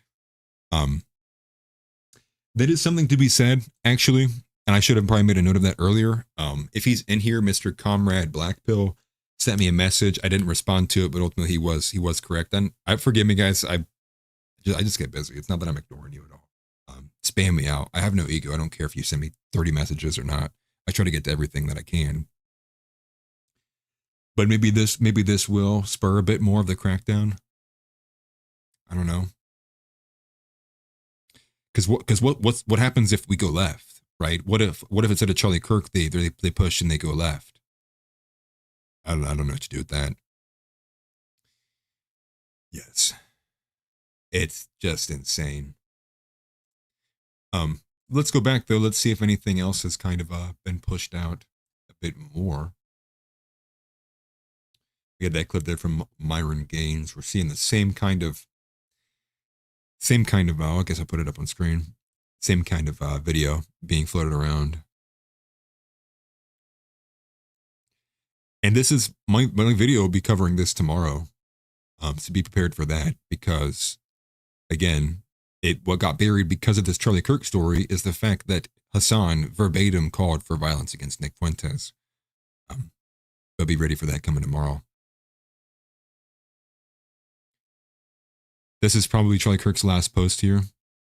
So let's go ahead and play it from 6 hours ago. He probably sent this while he was at the event. Let's go ahead and take a listen here a little bit. Make sure the volume's okay too. On August 22nd, Irina Zarutska was stabbed to death on the rail system in Charlotte, North Carolina, by a savage career criminal. Her life story, I think, will be told both in the United States and Ukraine for years to come. What do you think the importance of this story is most fundamentally? This was one of the coldest, most senseless murders I've ever seen. She had no interaction with this guy whatsoever. She was sitting minding her own business, and he just takes out a knife and just decides to stab her. I do say this with some form of just heaviness. I don't like politicizing situations like this, but it just necessitates it because there are so many dynamics at play here. Based on the information evidence we have, the attacker did say, "I got that white girl."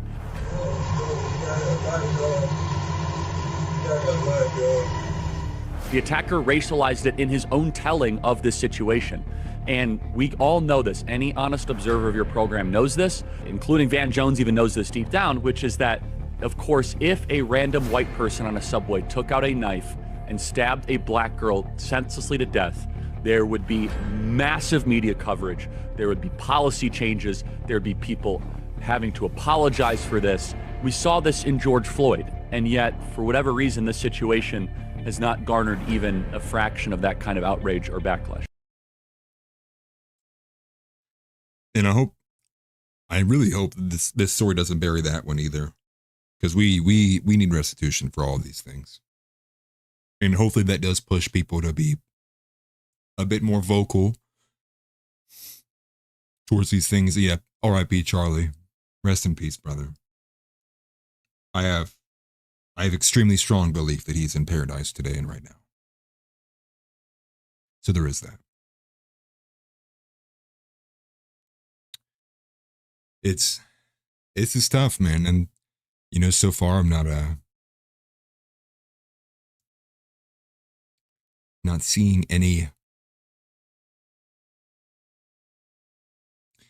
new stuff yet, but definitely send it to me if you guys have seen any updates. Definitely post it in chat here as well. And also make sure you can post it to the Discord too. I'm trying to pay attention to both of them. But from Cenk Huger, he says, F, Charlie died. Gosh darn it, this is not the way. I didn't just know him from our interviews and debates, but I met his wonderful wife. This is beyond heartbreaking. Violence is so stupid. He was a real person, a human being who just died in front of our eyes. Tragic. Gentile News Network says some anti-Jew accounts are celebrating the death of Charlie because he was pro-Israel. You have become exactly what you hate. 25-year-old in police custody, House says. Let's go.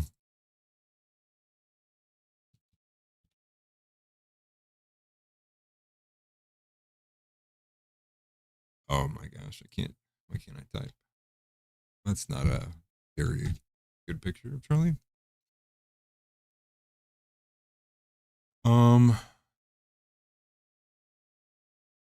Okay, there we go. From our end, breaking. CNN reports that a 25-year-old individual is in police custody in connection with the assassination of Charlie Kirk. Okay, let's hit that. CNN.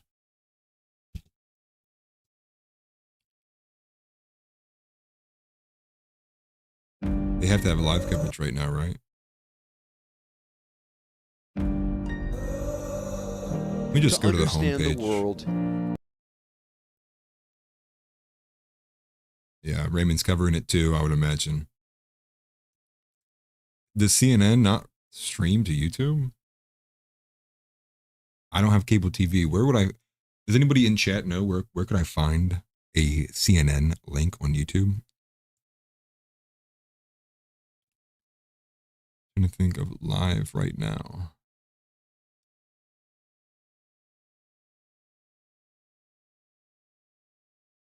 I'll just type it in.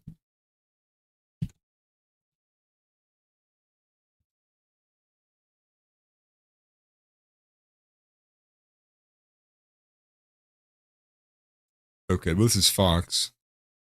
I'm sure they'll pick it up regardless. Is there another attack? Are there other attackers out there who are going to try and exploit what just took place? And so you got to be careful that you don't accidentally do that. And the other thing too, excuse me, one of the things that I think when they mentioned, I'm curious if they are going to rope in. They have the person of interest in custody, but I've not seen much about if that person is the 25-year-old that was also there. I'll keep that up. Let's go to X, actually. I'll see if I can't find any more information about that.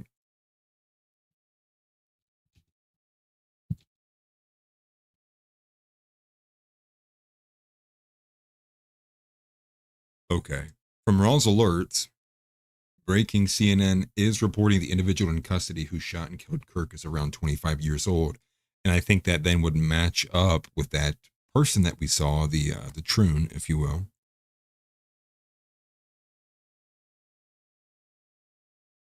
Interesting. So here's another photo.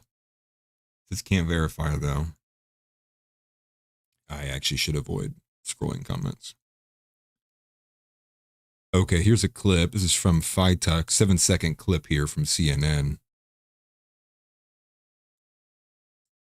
A name, but we know there's an individual about 25 years old who's in custody as that person of interest, but a name, but we know. Okay, so yeah, said there on CNN by John Miller.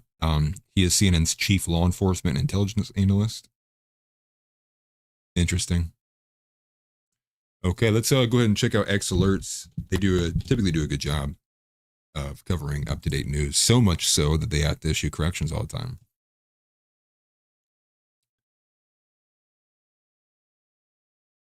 Okay, maybe that is the same person than the 25-year-old. Okay, now here's a video. It's going quick, but it says it shows a man running across the roof. I'll full screen it.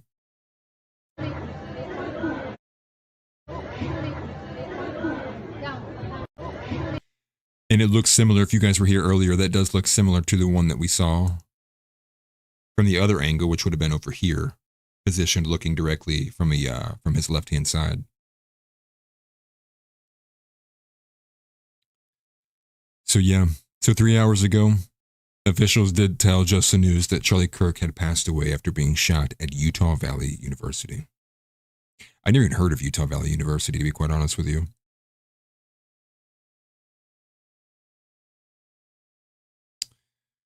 Okay, not many updates there. We're in a period of just like scrambling around too. Joe Webben, and just like that, my views are not so radical anymore. Very true. Oh, Barack Obama decided he wanted to say something. We don't yet know what motivated the person who shot and killed Charlie Kirk. Really, we don't know. But this kind of, well, I guess maybe that part's true actually, whether it was Mossad or, Troon. But this kind of despicable violence has no place in our democracy. Michelle and I will be praying for Charlie's family tonight, especially his wife Erica and their 2 young children. So pretty basic response there.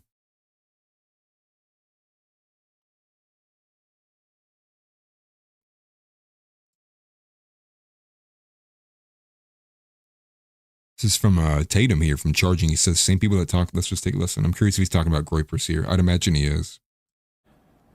Jordan said that Myron Gaines is saying that he was officially. Don't forget Myron. Don't forget Myron. Same people that talk so much trash about him, then they want to say something about him. Even Nick Fuentes put out a nice note, even though he shouldn't have after all the trash. Just say, it's just stupid. Jordan. Well, so he thinks it's just like a bit dishonest, I guess. To shout out there from Myron Gaines and Charlie Kirk, Brandon Tatum, like him or dislike him. But clearly this is going to start, unfortunately, a lot more chaos. So think back to, when Trump was hit, that it was very chaotic. A lot of things occurred. There's a lot of energy there. That ultimately that energy kind of became a lot of momentum that catapulted itself into what we kind of got with basically 100 good days of that end of the campaign into like the first kind of 20 days of the administration. That was good. It kind of ended there though. That was kind of a lot of my takes was like, dang, dude, we have all of this momentum and we're losing it now.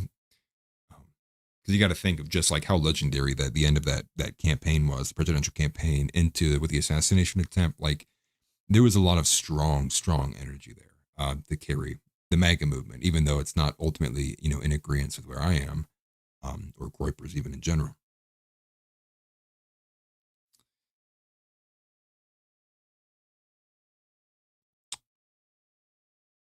Man. And again, pray for them, pray for Charlie. Pray for this country. Pray that this doesn't become status quo. Pray that this doesn't become ultimately what we're normalized with. I mean, I think this is getting to the point where you have to say digitally, we have to have complete freedom of speech. Have to. Because if we fear going out in public ultimately is a death sentence. And you can't say things out in public without fear of somebody being perched on a roof ready to take you out for saying something that they disagree with. Well, then I think the implication there is then digital's got to be opened up. The digital pathways and channels of communication, they have to open up. Have to. You have to let people say what they want online so they don't do stupid shit in real life. And that's not to say like that would have been the one cure, one size solution to this, but I'm just saying, like, if people feel like they are ultimately being suppressed, shunned, and unable to speak, they're going to get angry. They're going to do things that ultimately ends up in escalating the political climate of the country. Yeah. Donnie Brooks says he was crashing on X about Arena. He was shitposting at Charlie earlier today. That doesn't mean that he wanted him to die. Why can't they understand this? I don't know. Because we have a bunch of chinos. Just like there's a bunch of rhinos, we have a bunch of chinos. Christian in name only. Say a lot of nice words. But when it comes to actions, I'm not really seeing the fruit. Where's the fruit?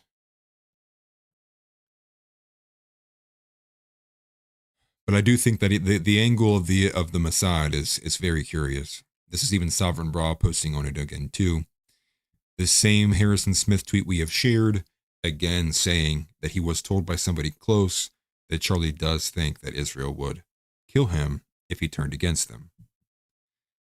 Harrison responded to Sovereign Bra saying, yeah, I wasn't asking about it or anything, but it came up in conversation. Secondhand source, but that's what he said, Charlie said.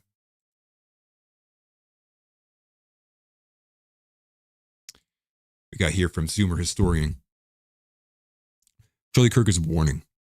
He was a family man who was about as moderate as you can get on the right. They still painted him as an evil fascist racist and painted a target on his head anyway. You may as well just go all the way. They want to kill you no matter what. It's all or nothing. Facts. Truth. Preach. What do you have to be afraid of? If they will go out and take out Charlie Kirk, who we all can agree was a bit relaxed and was the nicest one of all of us, then bro, you got nothing to fear. You might as well push. Because it's getting to the point where, you know, just the slightest bit of disagreement could threaten your entire life. So, do not be afraid. Be bold. I got a light. I'm going to let it shine. I mean, seriously, like you just have to. I can take tone. I can feel myself becoming radicalized. For those that don't know, Tectone is one of the other big streamers in, I believe it's called OTK with Aspengold. He actually was recently going viral a bit because of his disagreements with that one weird, I think her name's like Frog something. She's like this big Muslim chick who's just a big communist.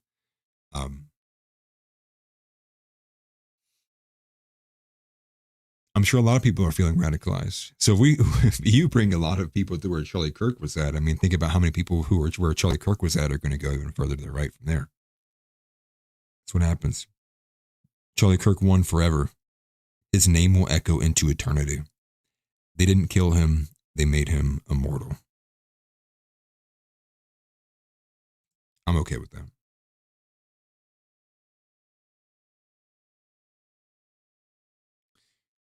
That is crazy timing there from Spangler. I'm sure it's good though. Alexander Augustine says it's so insane they turned Charlie Kirk into an actual martyr for free speech, not the Glaze Kirk, as I really didn't agree with anything he stood for. But who else in history was killed sitting in front of a crowd, allowing anyone at all to step up and debate him for fun? Dustin Rissinger says they still haven't caught the shooter. There is a 25-year-old in custody, CNN reported about 10 minutes ago. Tick says for Ticktone, he got banned for a week for calling a fat POS fat. The same POS who said U.S. troops deserve PTSD. That's right. I couldn't remember what the thing was that started it. I do remember that. But yeah, nothing confirmed. Happy writes, yeah, Ticktone is too good of a person for the internet. He deserves a break. And that is true. Tectone is a bit more of the kind of normie, right? He's a lot less politically inclined, but I think there's only so long you can exist in the online sphere like this before you're kind of forced into it. That's kind of what occurs to you.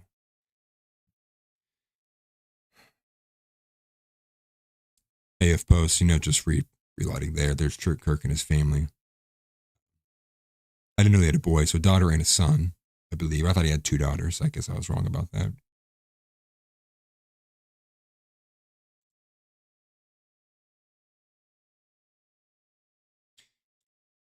Paul Miller, we are at war. Charlie Kirk worked tirelessly against the movement on behalf of Israel. What did it get him? A bullet, because Jews are radicalized people in America and across Europe.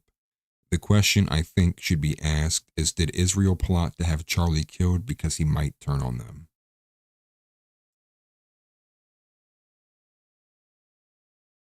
That's a crazy tweet from Andrew Tate. It's the turning point, USA. That really does. That changes so much. If it's now like, because maybe this 25-year-old is the patsy, maybe the trans stuff is the psyop, and it actually was like a pro hit. And to think about it, man, like here we have a foreign country. If this is the theory, a foreign country, this is what starts world wars. Typically, Charlie Kirk not being the president, but ultimately still having a strong level of importance.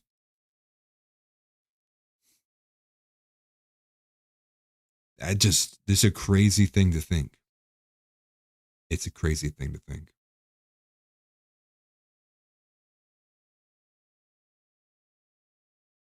Yes, I am sorry. I might be able to turn those off, actually. If I remember, Tyler was able to turn them off once. I didn't want there to be ads. I just started this so quickly. Hold on, let me go here so I can go back to my YouTube side of things. Am I able to...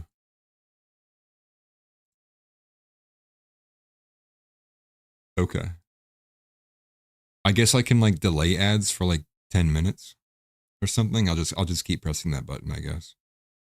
I am sorry about that again. I said at the beginning of the stream, but I was making a video about Hassan calling for violence. Oh, now I have a server error. Okay, well, let's just get rid of that then. Didn't need it in the first place. Okay, so hopefully no ads for 10 minutes. I'll try to remember to go back and clean that up. But I am looking for updates. I'm trying to see if any new information is coming out. I guess you can turn back here as somebody who's probably there at the scene. They're shooting them, I'm not sabotaging their life in any way. But that's what this was about. It was about, I don't agree with you. I hate you to the point that I'm willing to kill you. That's what this was about. You said that it was your daughter who told you about this. What did Charlie Kirk and his work mean to you and your family? My oldest daughter is a veteran of the Navy. She was a doc at Camp Pendleton for 3 years. So to have conservative commentary that supported our military and believed in what we did in America as Americans, it means the world. It's nice. Don't get me wrong. It's nice. It's just not a, meaningful update, I guess.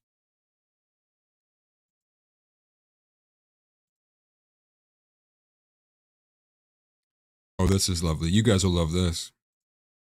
You guys are going to love this. Here's like what appears to be a 2.5 minute compilation, I would imagine, of troons and leftists celebrating Charlie Kirk's death. Take a listen, guys. Let's everybody enjoy.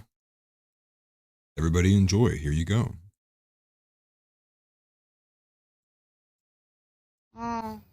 Well, I guess Rocco will never be able to float. Oh, well, too bad. Bye, Rocco. I just want to be part of your symphony. Okay.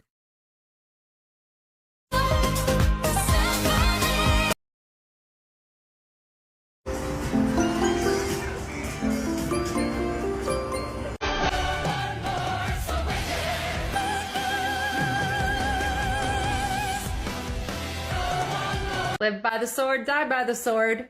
He did say that gun deaths were an acceptable side effect of gun rights. Oh, they clapped him. No, hey, they clapped his ass.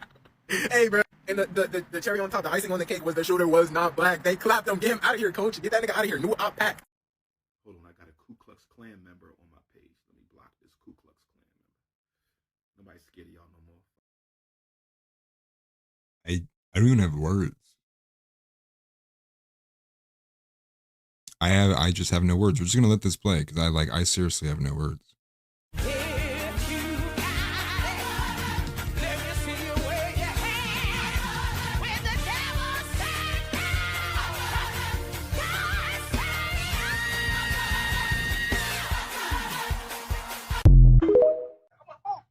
Look out the window.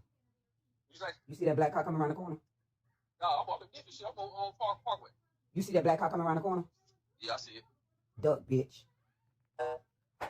Fuck him. Get off my line, ho.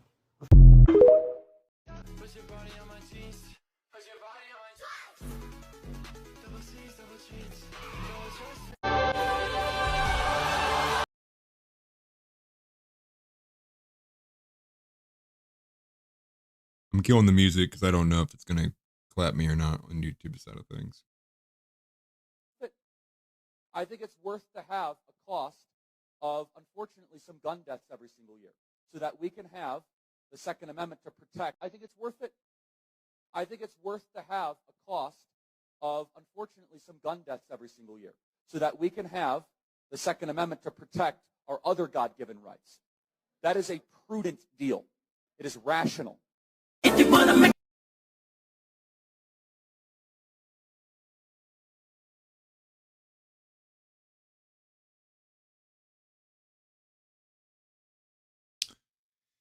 Yeah, they do.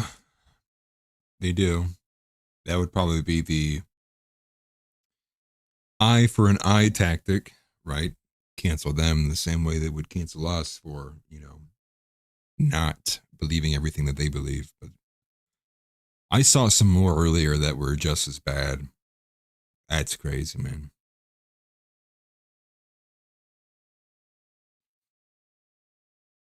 That's just brutal stuff. Somebody said they don't have jobs. What are we talking about? That is true. I mean, some of them probably work at Starbucks. The rest are probably unemployed. Let's see what Konstantin Kaizen says. Let's see if somehow in here there's a defense of Israel. Konstantin Kaizen says, notable gatekeeper, notable mainstream gatekeeper. He says, I hope I'm wrong, but tonight feels like some sort of invisible line has been crossed that we didn't even know was there. The last time I felt like this was 9/11, when it was clear, without knowing the how and the what, that the world was about to change forever.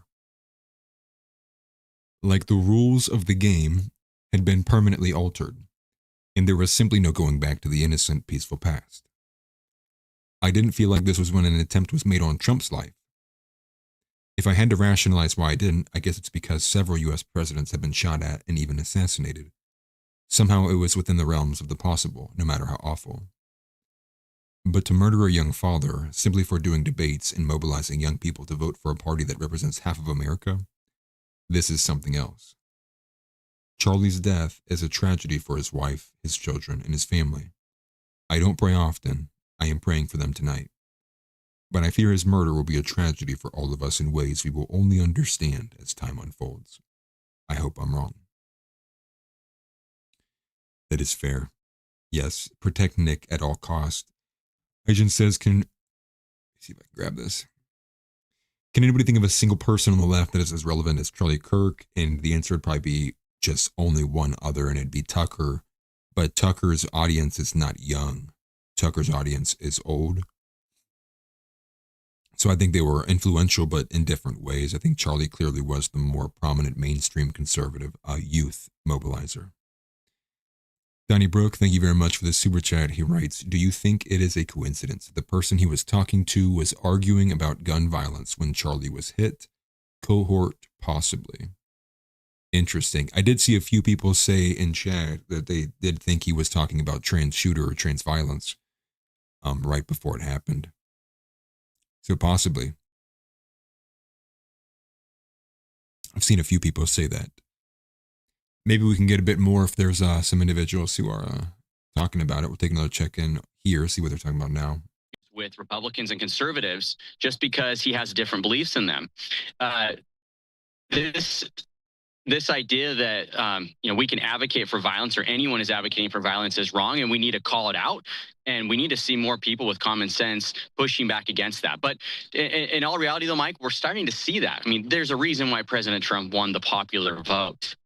People are sick and tired of the rhetoric that they were seeing and some of these ideas coming out of the Democrat Party, and they're tired of it. They want peace. True. Takes of the Benny Johnson's videos has the audio. Go find it then.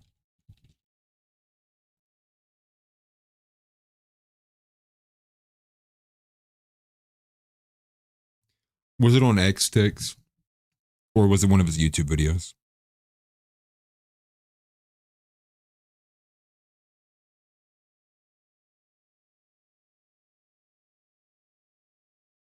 Okay, well, here's a new clip from Benny.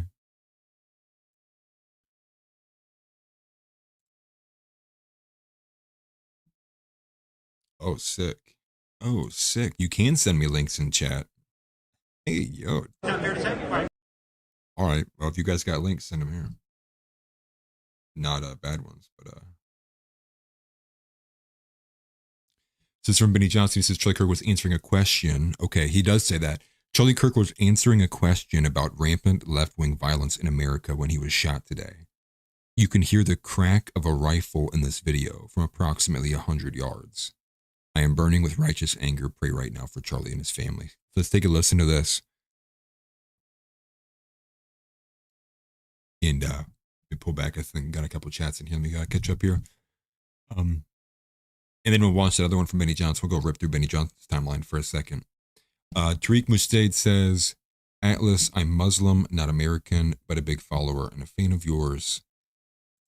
My question is, do you think they will use this to fuel more hate against Nick, like say he fueled the hate, or will it go toward Democrats?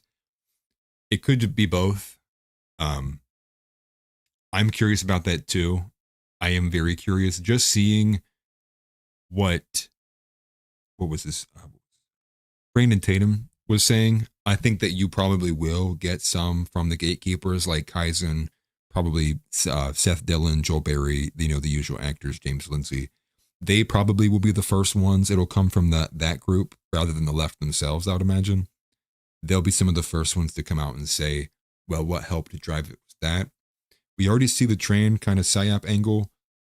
They may come at it in the sense of it may be a battle of this running theory of the Mossad operation. Harrison Smith probably is going to have the burner put on him, seeing how he was the person who put that out into the ether and everyone's sourcing that. So expect Harrison Smith probably being interviewed or put up to the fire here soon by somebody. It could go both ways. I think it will go both ways no matter what. I think right now people already have their beliefs set. It's not like people are being, ignorant to this issue. But like I said earlier, I think that this overall situation does imply the fact that that online channels and communication has to the censorship's got to go. It's got to get pulled back. Because if this is detention IRL, I mean, people are we're getting to a position where even without actual laws or censorship stuff put in place, the fear is out there now. The fear is if there's nothing occurring from this, people are going to be terrified.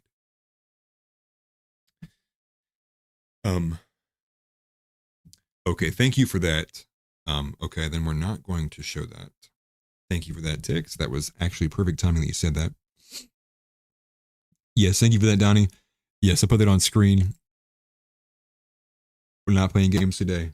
Go on X. Go watch Destiny stream if you want to talk like that. You actually would fit much more in line with him than you do with me. But to answer the question, I'm not sure. I think it'll be a bit of both, Mr. Tariq Mustaid, if I said that correctly.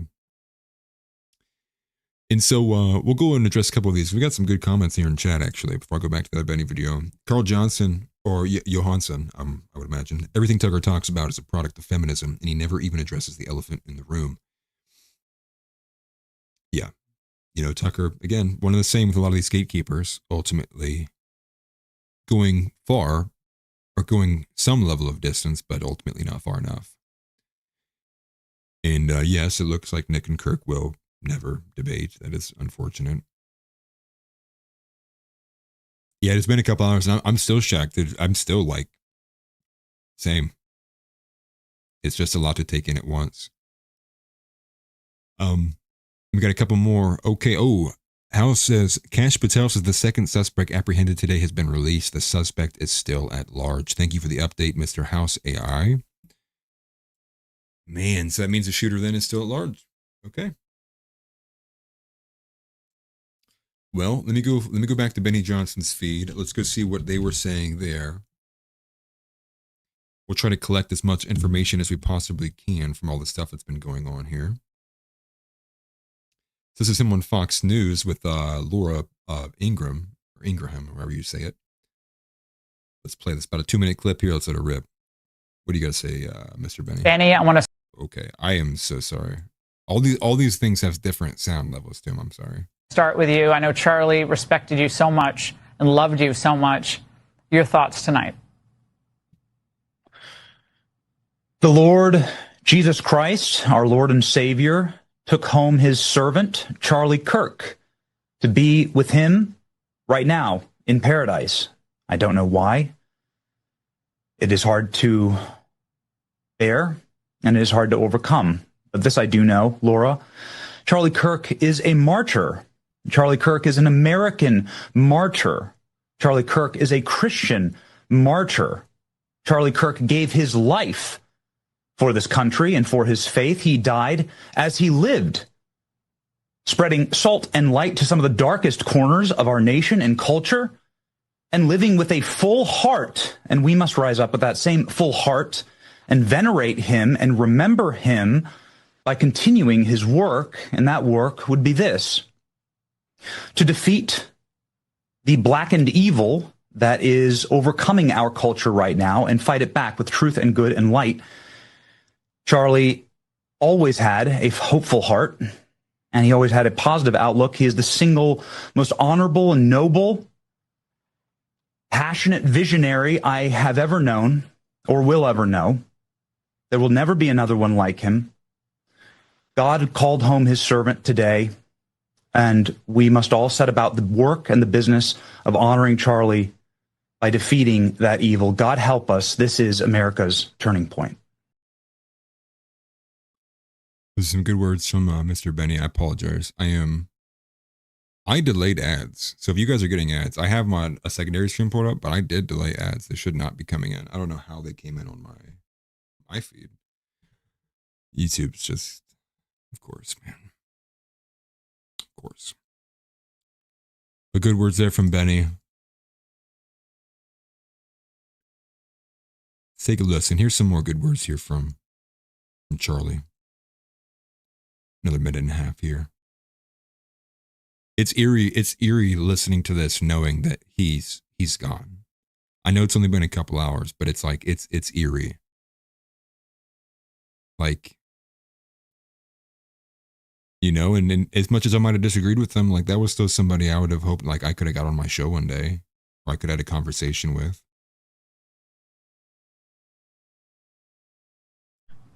The Lord Jesus Christ, our Lord and Savior. Oh, it's just the same one. I thought it was Charlie talking. Benny. Benny.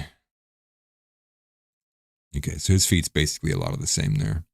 Let's just constantly refresh this here.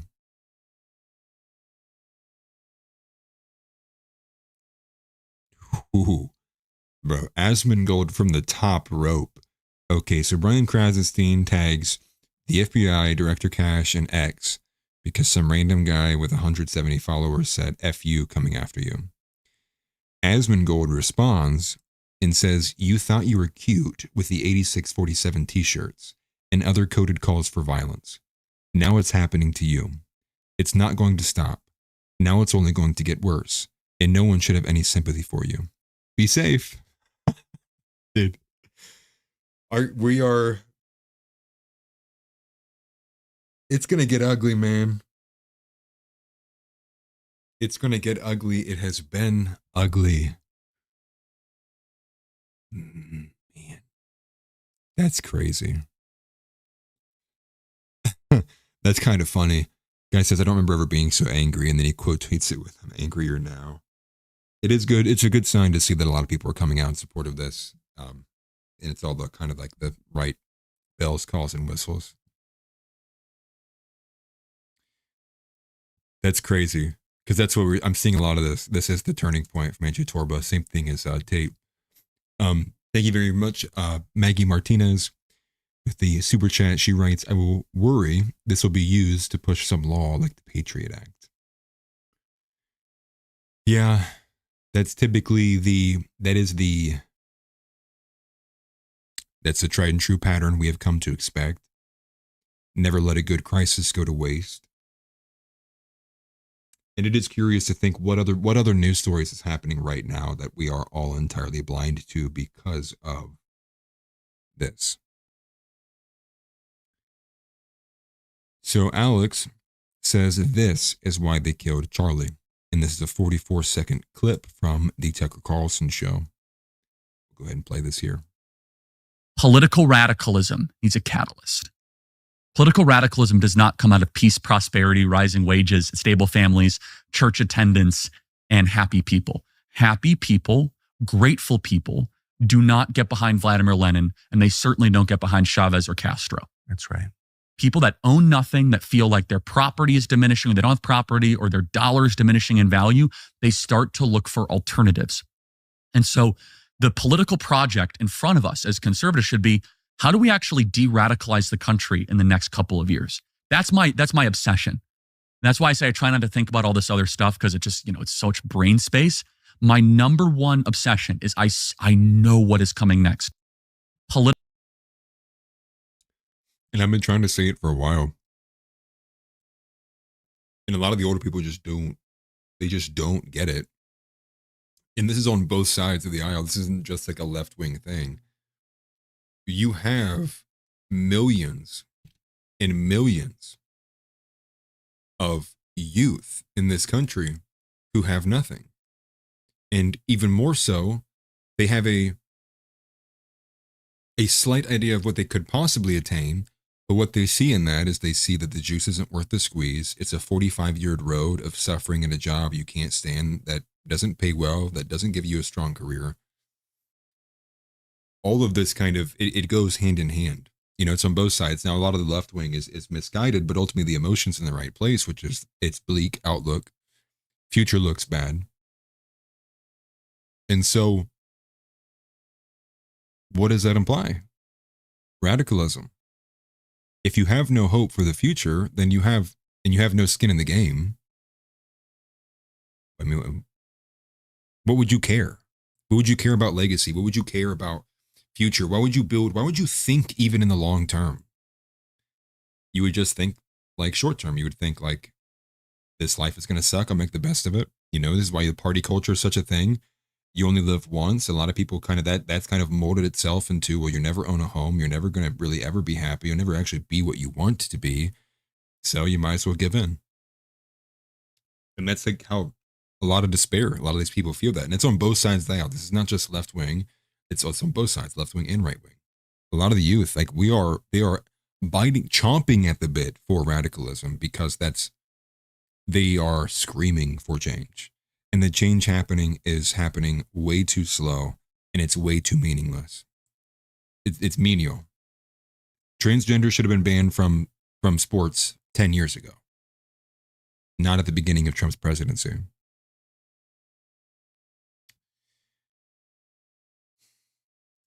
House says that Fauci sent emails about the COOF and ordered staff to delete them in Colorado school. Interesting. I'll look that up.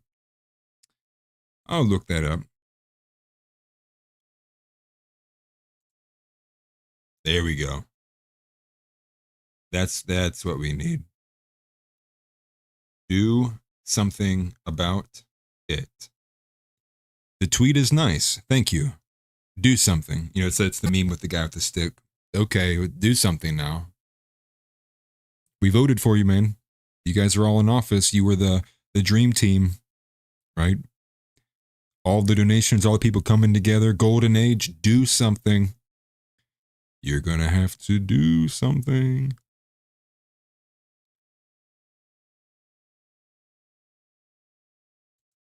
I could care less what Kai Cenat has to say about it.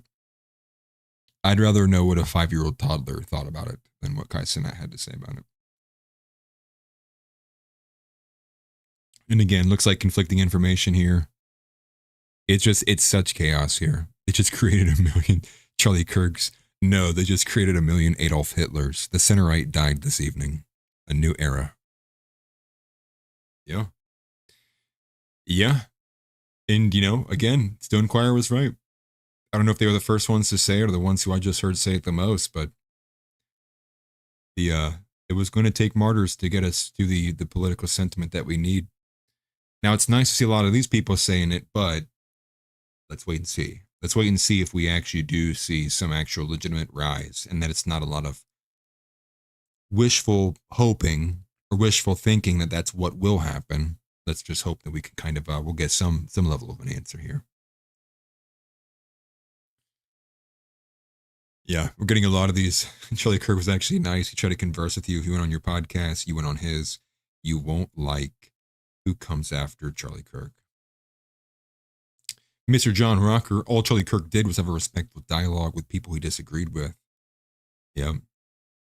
Yeah.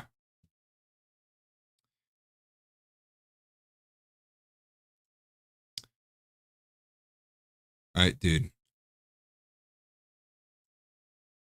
I can't stand Owen Benjamin, dude. And here it is. Here it is. The calls for Nick. Just like I said like an hour ago. The calls for Nick. Here we go. Kaiser Rev's been eating or cutting it up. Eating it up. I don't even know what that means. Hopefully it's not too loud. We'll start at the halfway point. I'll make it louder. Man, I'm just saying, if I were Nick Fuentes and all those guys, I'd be really fucking nervous right now. Like, real fucking nervous. I heard that they released the old white guy and it actually wasn't him that shot Charlie Kirk. I just got dizzy. Wow. What a day. What a day. Man. Like, what are these, like, what is this, bro? Like, psychotic, dog. Absolutely psychotic, man.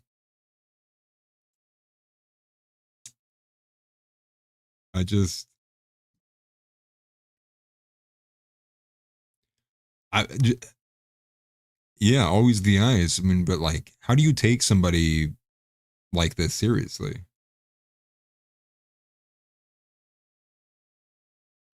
Right, yeah.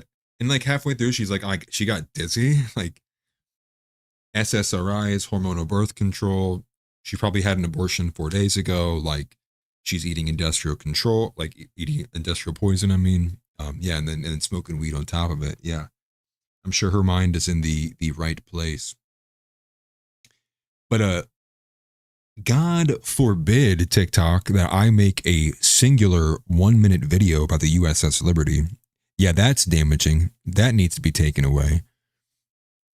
But not all these people who are literally doing dances on the grave of Charlie Kirk.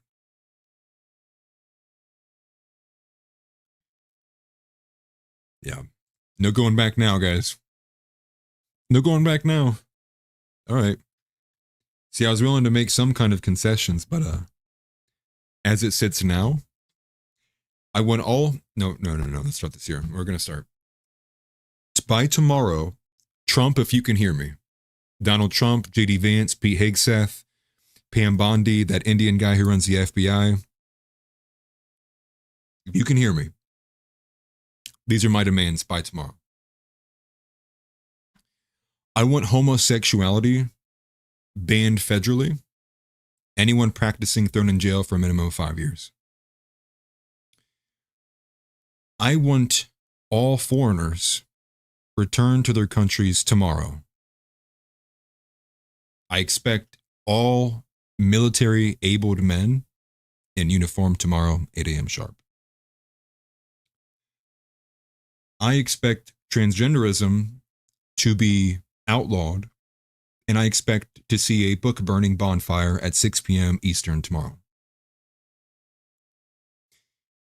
I expect to see some very strong language tomorrow. If I get something that looks like it is still in any half-meaning attempt trying to appeal to the mainstream media and journalists, I'm going to begin my run for president. I don't know. But what we can't get tomorrow is anything less than extremely strong language condemning all elements of this. All of it.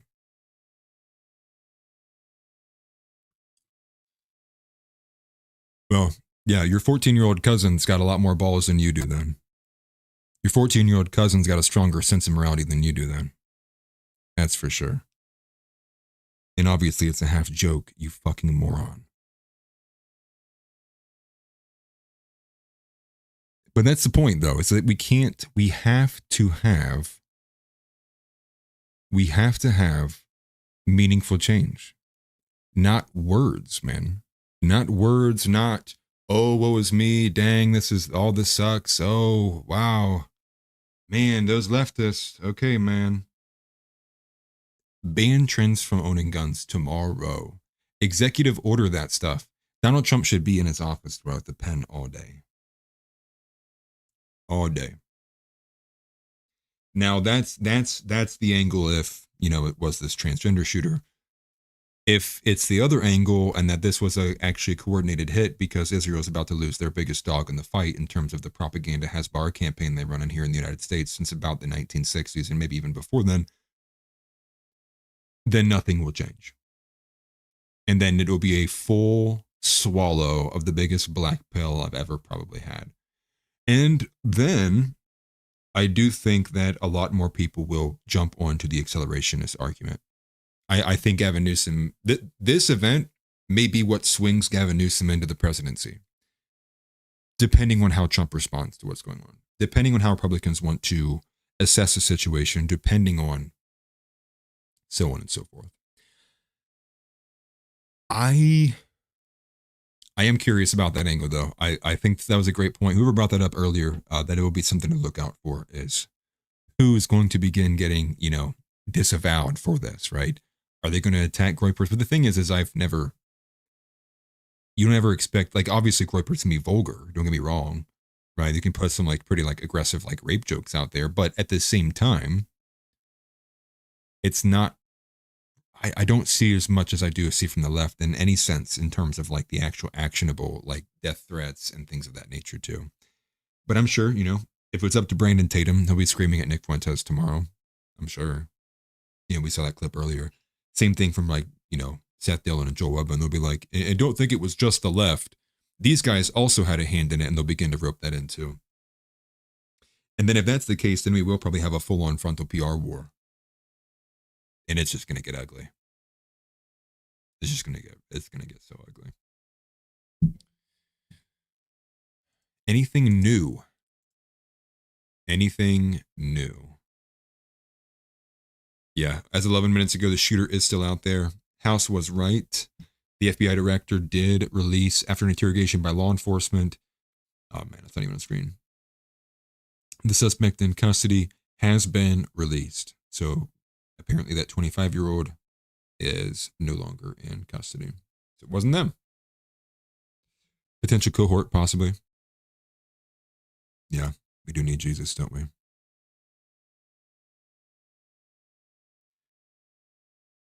Okay, we got Ethan Klein here. Charlie Kirk with the H3H3 crew. Curious what he has to say about this.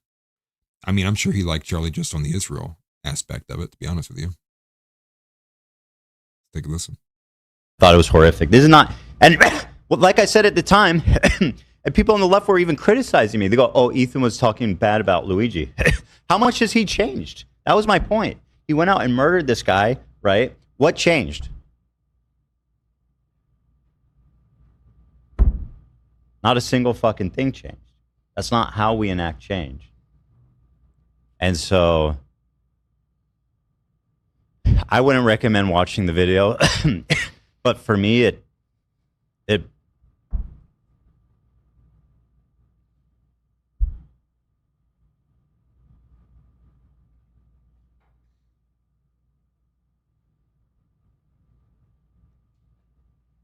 it's terrifying.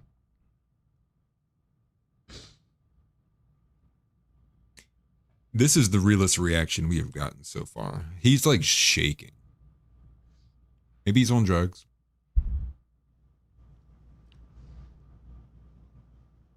I feel like it's such a terrifying moment for everybody, and to understand this.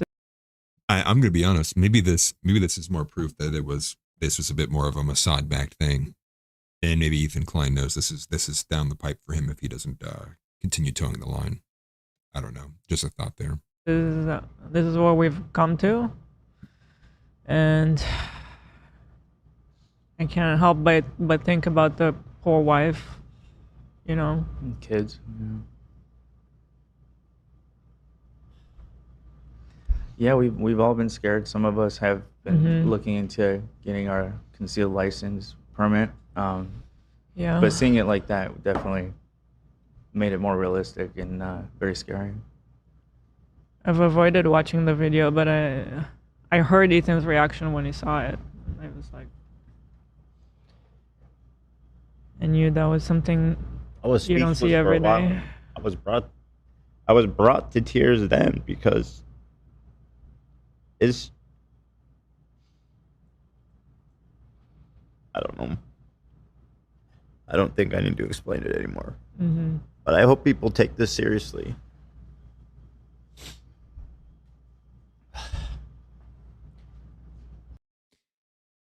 He looks rough, man. That was out of the three big leftists we watched between, what was it, Destiny, Hassan, well, Dean as well. This was the only one that I felt had real emotion. Hassan's is a bit real because I think it was just getting shocked from the gore aspect of that video. It is sad. I don't want to. And let's not lose sight of the fact of that too. The people who are hurting the most is his children. His children and his wife.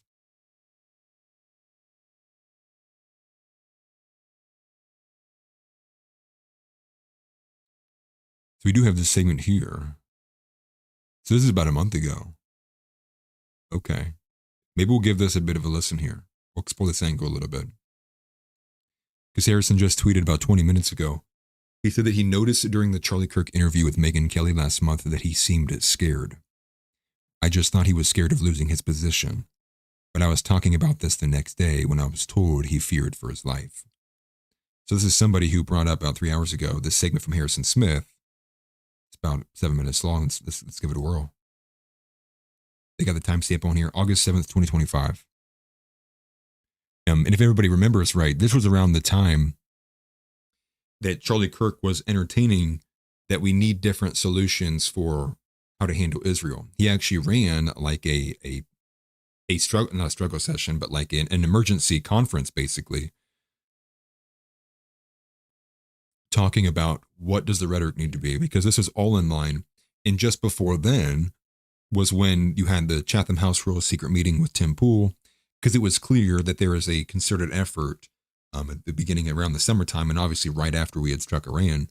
And in this era, in this moment, when it was at its peak, people were like very anti-Israel. It's still probably going. It was in this period of time that Charlie Kirk was seemingly willing to massage his messaging to appeal a bit more to America and the America First crowd, and less so this kind of pro-Zionist position. In short order, here we are right now. And you'll see this as we go through some of these videos.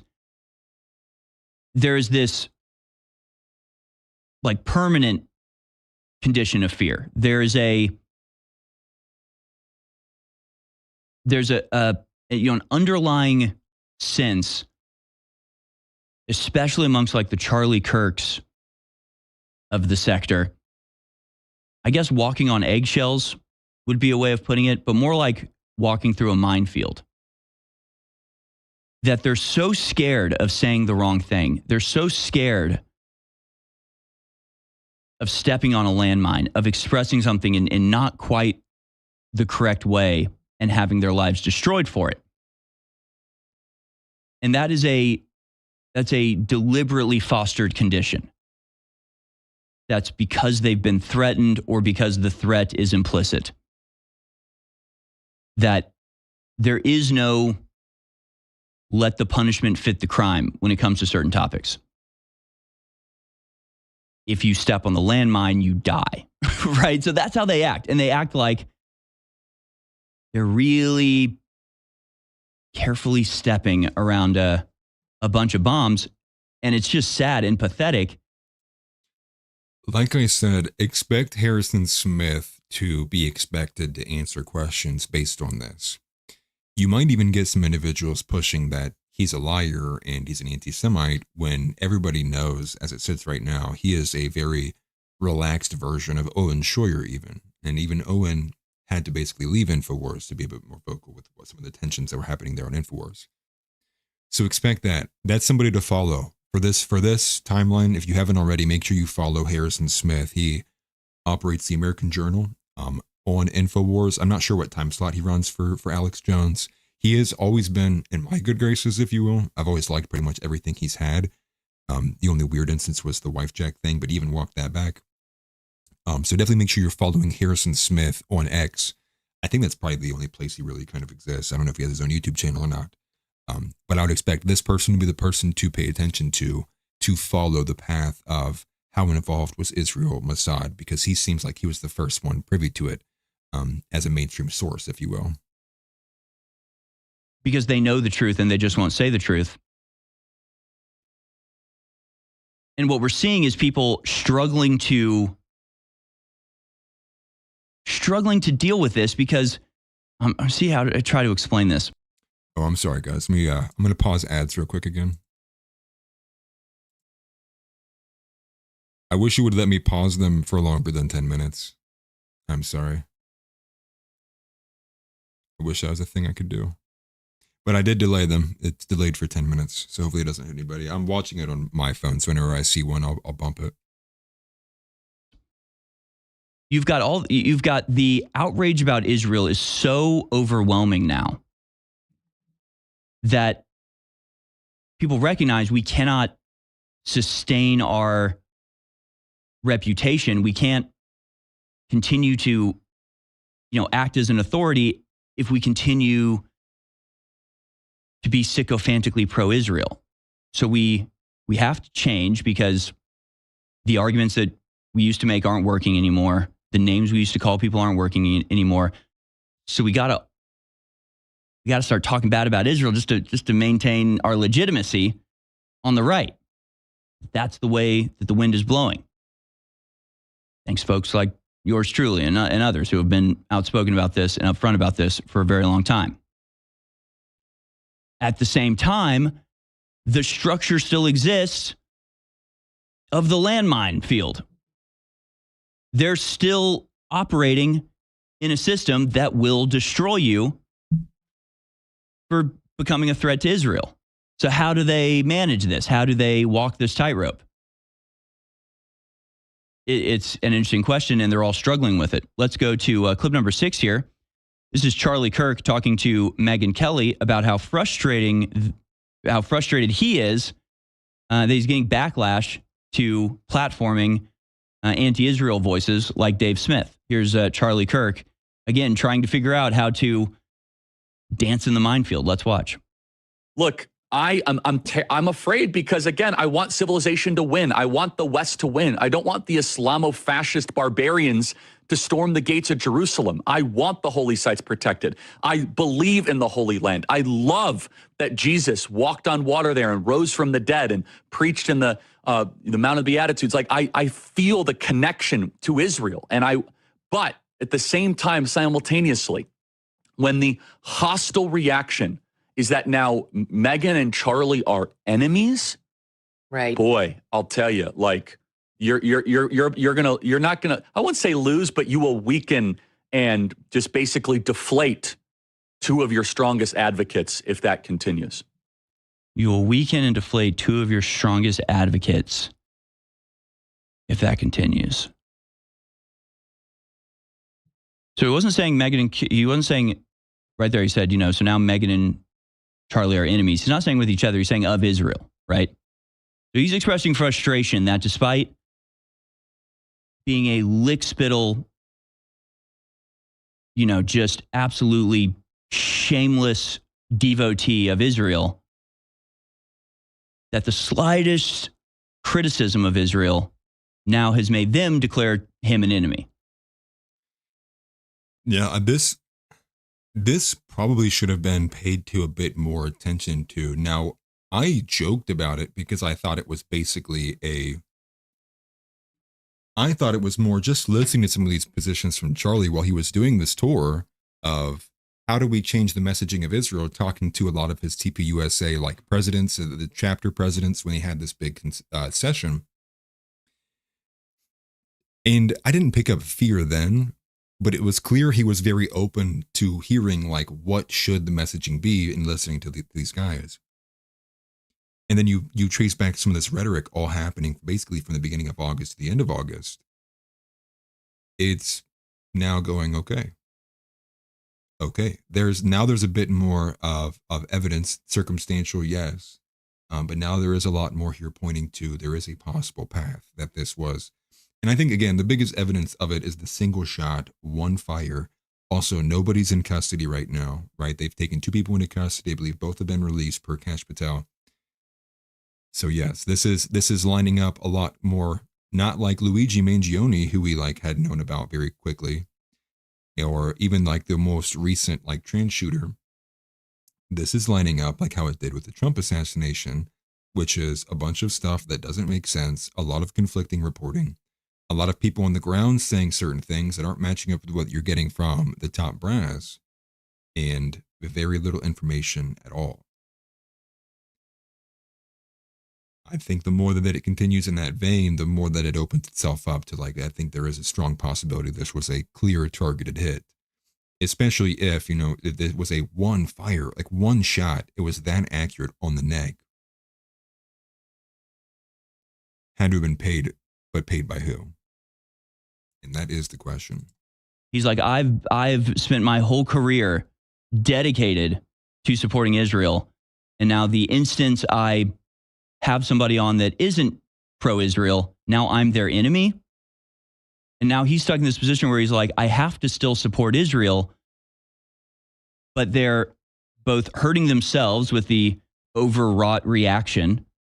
So like if he actually does care about Israel, he's seeing the way Israel's acting and he's going, you're destroying yourselves. So maybe there's some legitimate, concern happening there. But he's also trying to,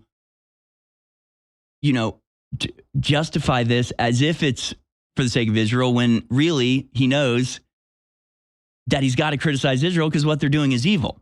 And he doesn't know how to handle it. He's like, I can't in good conscience pretend I don't see what's going on, but then I'm obligated to support Israel. He's terrified. He literally started that clip by saying, I am terrified. He's saying, I'm terrified because I don't want the West to succumb to Islamo-fascism. Is that why he's terrified? Is that who's scaring him, the Islamo-fascist?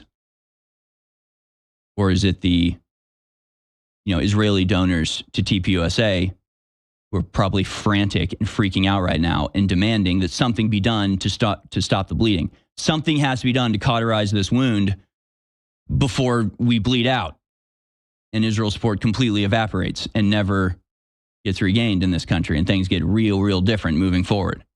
They're real desperate to cauterize this wound, and they're leaning on Charlie Kirk, and Charlie Kirk is going, but the more I support Israel, the less legitimacy I have. I mean, they're in a lose-lose situation. They're in a downward spiral, and they're flipping out, and they don't know what to do with it. They don't know what to do about it. I have an answer for you. I have a solution, Charlie Kirk. Megyn Kelly, here's what you do. Tell them to go F themselves, and you tell the truth.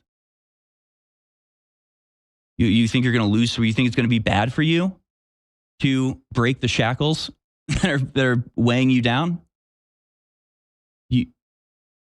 You're the golem. You're the golem, Charlie Kirk. Do you know how the golem story ends?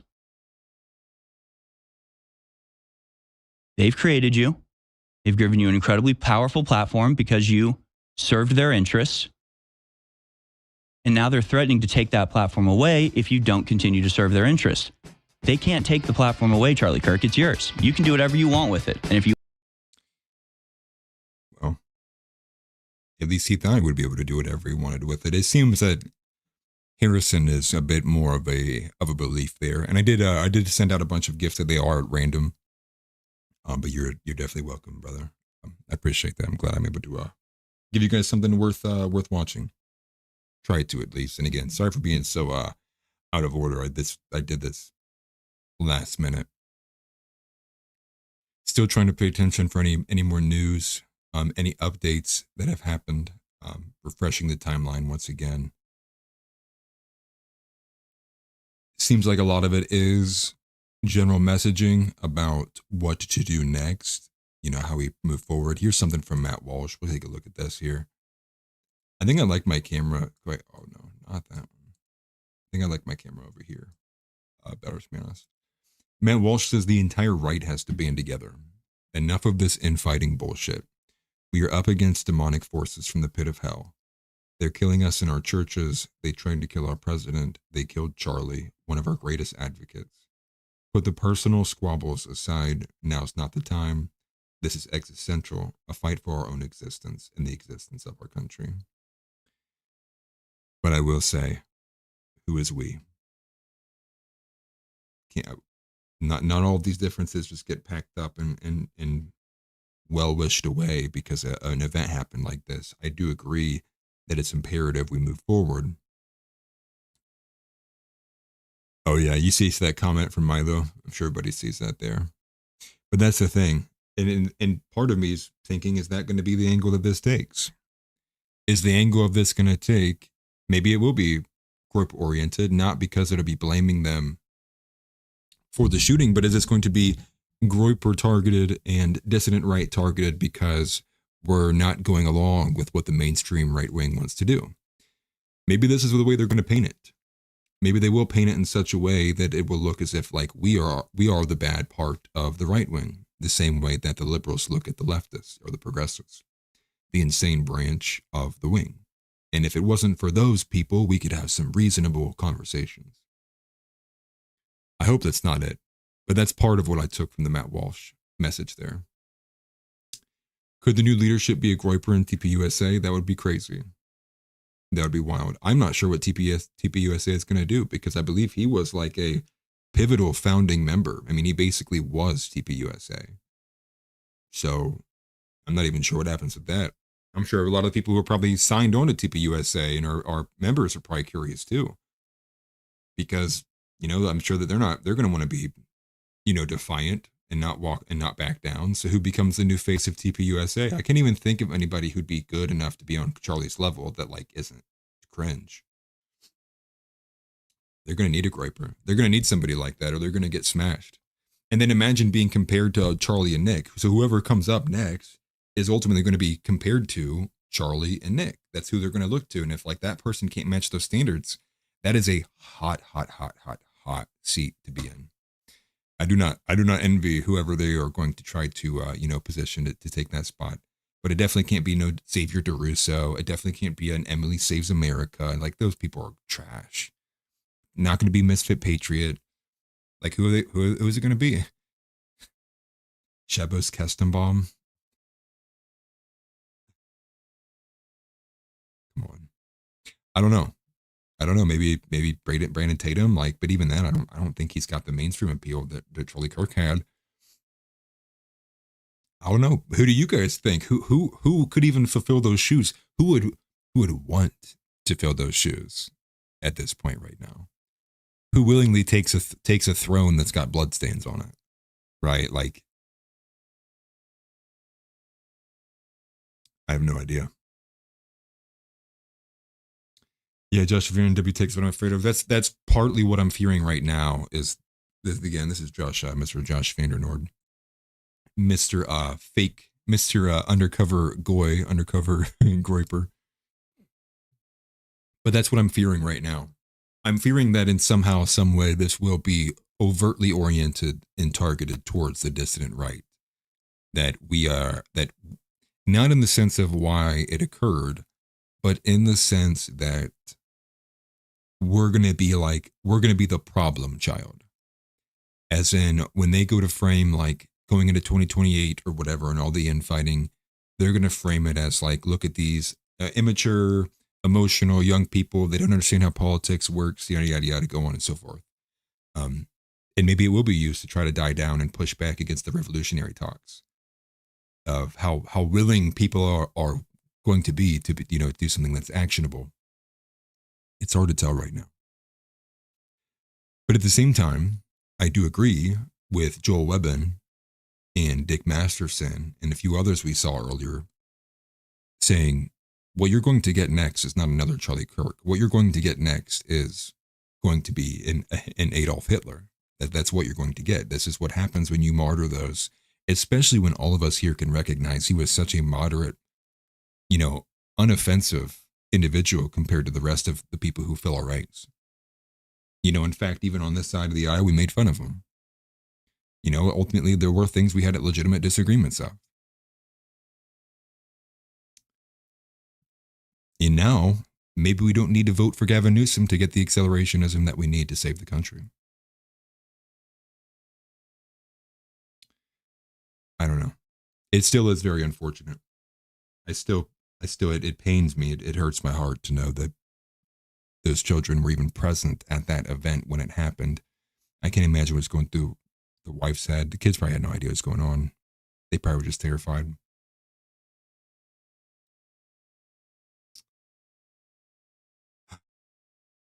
And I'm mad that I shaved. It's hard to find a bit of like optimism in all of this because so much is at stake. Like I've been trying to think about like cracking a joke here and now, and it's just like, this is real. I don't know. Am I on Palantir's kill list? I don't know. Is Outside the Overton on Palantir's kill list? I don't know. Maybe this is what. Maybe they'll do this. Well, instead of banning guns, we have come with a compromise that instead we're going to use Palantir to think of pre-crime. I don't know. How ironic, though. He started Turning Point USA, and his martyrdom will be remembered as a turning point for the country. I mean, that is poetic when you think about it. If you were to put that down on paper, it would be nothing less than poetic.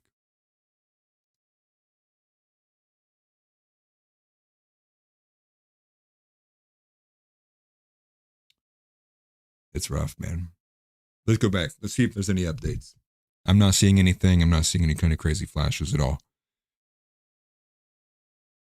But it looks like we're getting nothing so far. We got another one from Joel Evans says, I'm angry.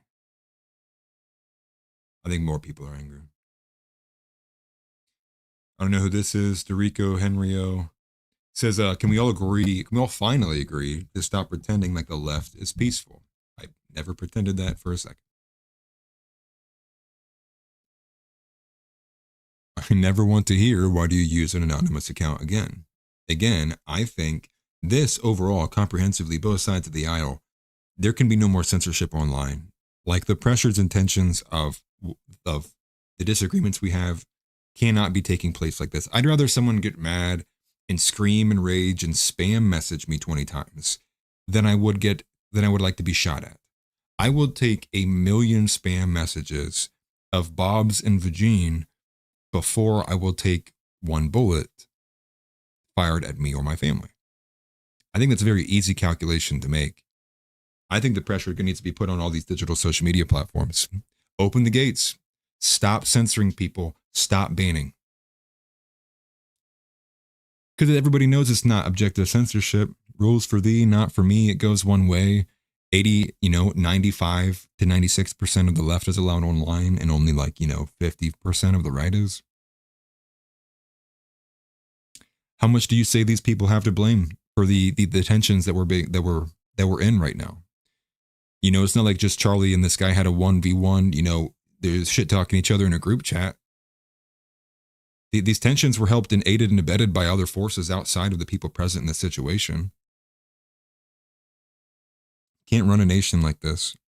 You can't run a nation where on both sides of the aisle, they sit there and they tell you, don't believe your lying eyes. It doesn't work like that. And here we are getting close to the, you know, the V for Vendetta situation. But, what do you do, man? What do you do? It's rough. I'm curious who else may be covering this. We can check in on Myron Gaines here. I don't got time for you bitch ass niggas today, bro. Bro, I just we on authoritarian vibes now, bro. Get the fuck out of here, you bitch ass niggas. This bitch ass nigga Domingue Felipe saying he was Zionist scum. Get the fuck out of my chat, bro. Get the fuck up out of here, nigga. Go watch Al Jazeera. Today's not the day, bro.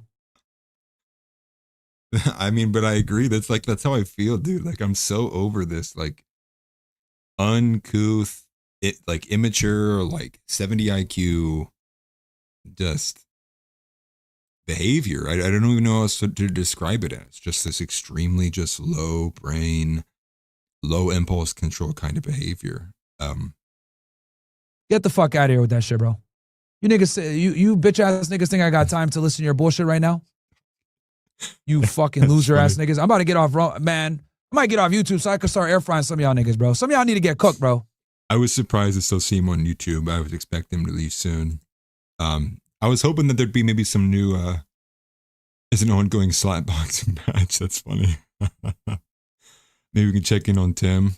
Rat in a hot bucket, a metal bucket stuck to the guy's stomach, and then heat the bucket up. The rat digs a hole in the guy. I'm done. No I don't want to talk about it. We do have, ladies and gentlemen, we have a statement from the president. Donald Trump, just about 10 minutes ago, published this. Oh, cool. Well, we'll watch it. Let's go see from Trump then. I don't need Mr. Beanie to tell me what it is.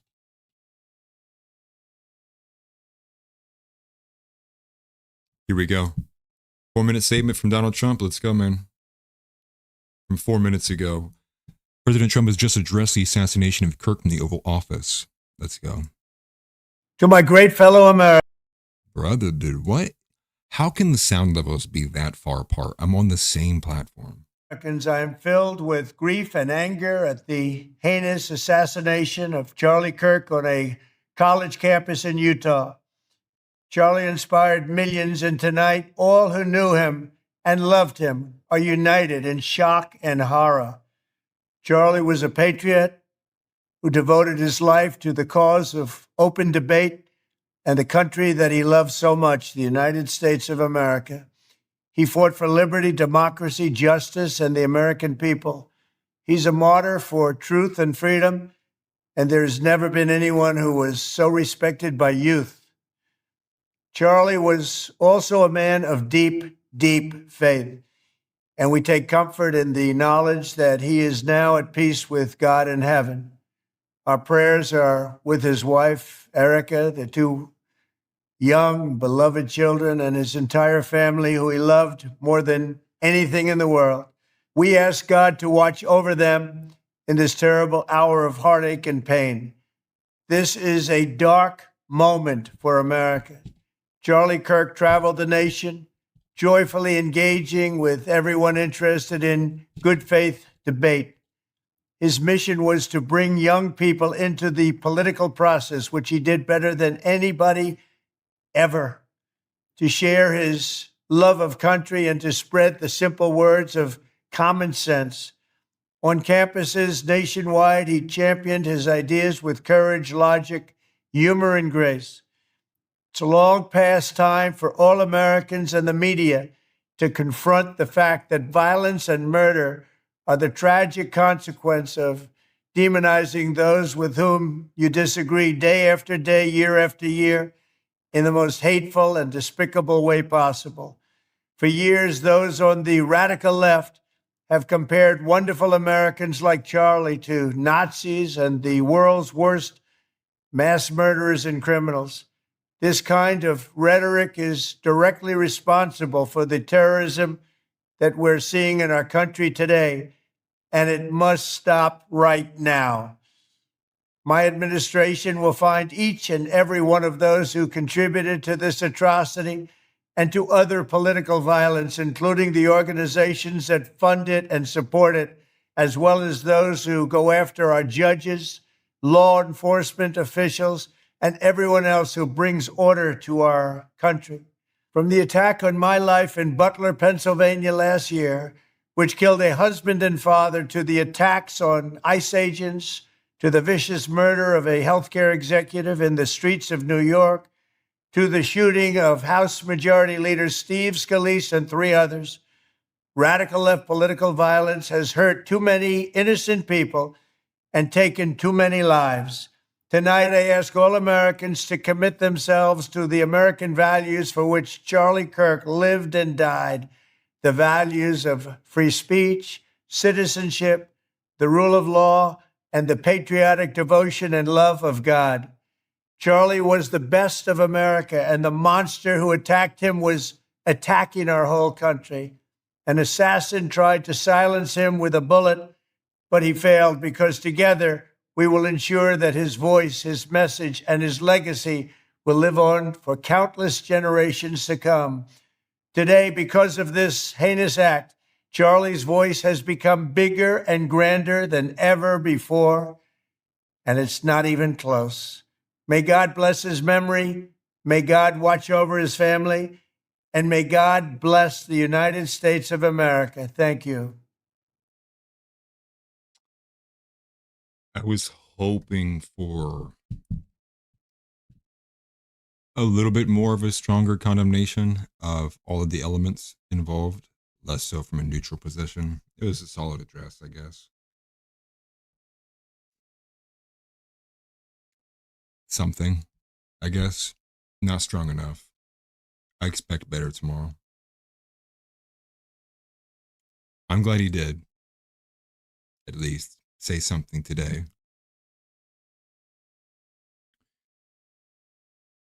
Candace Owens even saying, I can't process this. There's some cool photos going out.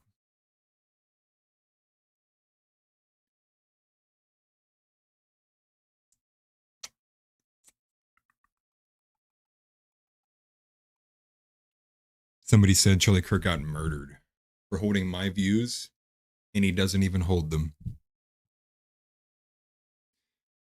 Guys, I would like to be able to go longer. My wife is just in shambles right now. She's concerned and scared. And also, I do want to see my daughter before I go to bed. I'm not seeing any updates. Continue to pray for Charlie and his family. Obviously, join the Discord if you haven't already. There's a recent link that was posted by Donnie not too long ago. I can just scroll up and find it there in the live chat. I will highlight it so you know who to go look for. I will follow this story digitally in the Discord as well as on X too. You'll obviously be able to find people talking about it, conversing about it, and you'll have a bit more freedom to be able to converse it there. Then you will obviously in the live chat. It's a bit better of a form there.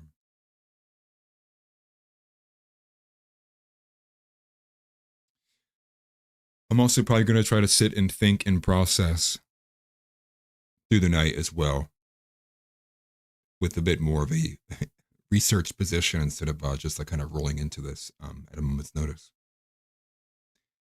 But with that being said, though, I do appreciate everybody for being here. But the most important thing is we got to understand the current situation that we are in. Understand that we are fighting against evil. Pray for Charlie's children, his family, his wife. He did not deserve this. And understand he ultimately did from that framing there. He took a bullet for us. The things that they think of Charlie Kirk, painting him as a Nazi, he doesn't even hold, like this guy says, he doesn't even hold half those beliefs. He's like a moderate.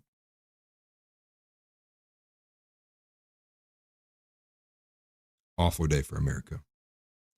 And if anything, it is a strong, strong statement of where we are as a nation, as a country. It's very unfortunate. With that, I will say too, tell your loved ones that you love them. You never know when you're going to be experiencing the last moment, so make sure it's not going to be one that you're going to regret. Christ is King. Ban women from public life. Deport Kash Patel, especially if you cannot figure out who the shooter is. And I pray that this turns into a positive for this country and not a negative. Because Lord have mercy, if this continues, America will be a thing of the past. So for men out there, get out, stop being fat lords, be able to protect your families. Don't be a disappointment to other men and God. What we have coming in front of us may be a lot more than what many of us in the last few generations were even being able to expect. So with that, as always, I appreciate you guys. I love you guys. Please stay safe. Expect to see, I will publish a video tomorrow. We'll cover actually Hassan calling for violence against Nick. I may even possibly go live as well again tomorrow too, to recap over what is going to probably come out tonight, as well as probably the narrative will be set in stone by then. Tomorrow we'll have an idea of where this will go. So peace out, everybody. I appreciate all of you, and thank you very much for being here. And again, sorry about the ads. Yeah, make sure you smash the like button if you've not already. That helps the channel tremendously. I do apologize for ads. I typically always turn them off. I just completely forgot about it because I was moving so fast today. Thank you very much. I will see you guys. Take care. And more than likely, you will see me tomorrow. Peace out, everybody. What's good, everybody? This is Atlas Thug. As much as we have, it's currently a media blackout right now. It's about a 10-minute video here. Get the libertarians out of this party, dude. Part of a new series I'm going to be running called Bot or Not. I grew up as a white man, and you're the exact opposite, you know? It's time we have a difficult conversation about race. 40 IQ points it needs to think about what is being told to you. Most people are just blatantly apathetic to what goes on around in their surroundings, let alone this blatant.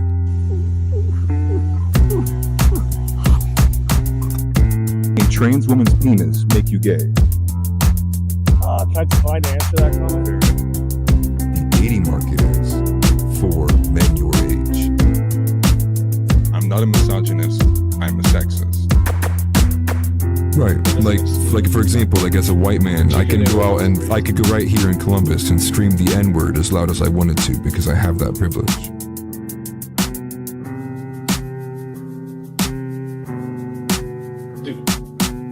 Those who would sacrifice a little freedom for a little convenience serves neither. Titan says, Browns should be for whites. We were just trying to help them run a better empire. Hey, truth. But she straight up, she's like, stock market. She's like, bro, like, I can't even buy a fucking house. Like, and, you know, it probably doesn't help that half the comments are, oh, you're not banned on YouTube. Man, how is this guy? How's this guy not banned on YouTube? It's like, yeah, I'm sure YouTube probably picks up on those things. And they're probably wondering why so many people are saying that, you know. And all these top brass pundits who have some kind of association or relationship with Epstein, you know, it's getting to the point where you got to think like I'm about to go look at my residential history and be like, did I live next to Epstein for like some time? Like, man, everyone on this planet must have some relation to Epstein. And then you go, oh, actually, no. This is because the administration is all wrapped in together with it themselves. And I said this maybe about a year ago. You know, what if Christianity wasn't in such a cucked position that what if Andrew Tate, like Tristan, would have went to a Christian position? Fell for it again award, #1 right here. And you know what? I can't even make fun of the audience because I fell for it too. And that's probably what I'm most pissed about. He's huffing some extreme copium. Oh yeah, sister, you definitely owned him. Hey, can I see you after tonight? You know, it's like that's what you're competing up against because or bad jacketing him and calling him a weird little gay. Is this like alt-right Quilt's husband? What am I listening to? Yeah. Okay, stop it. This statistics, not this show. We don't do statistics.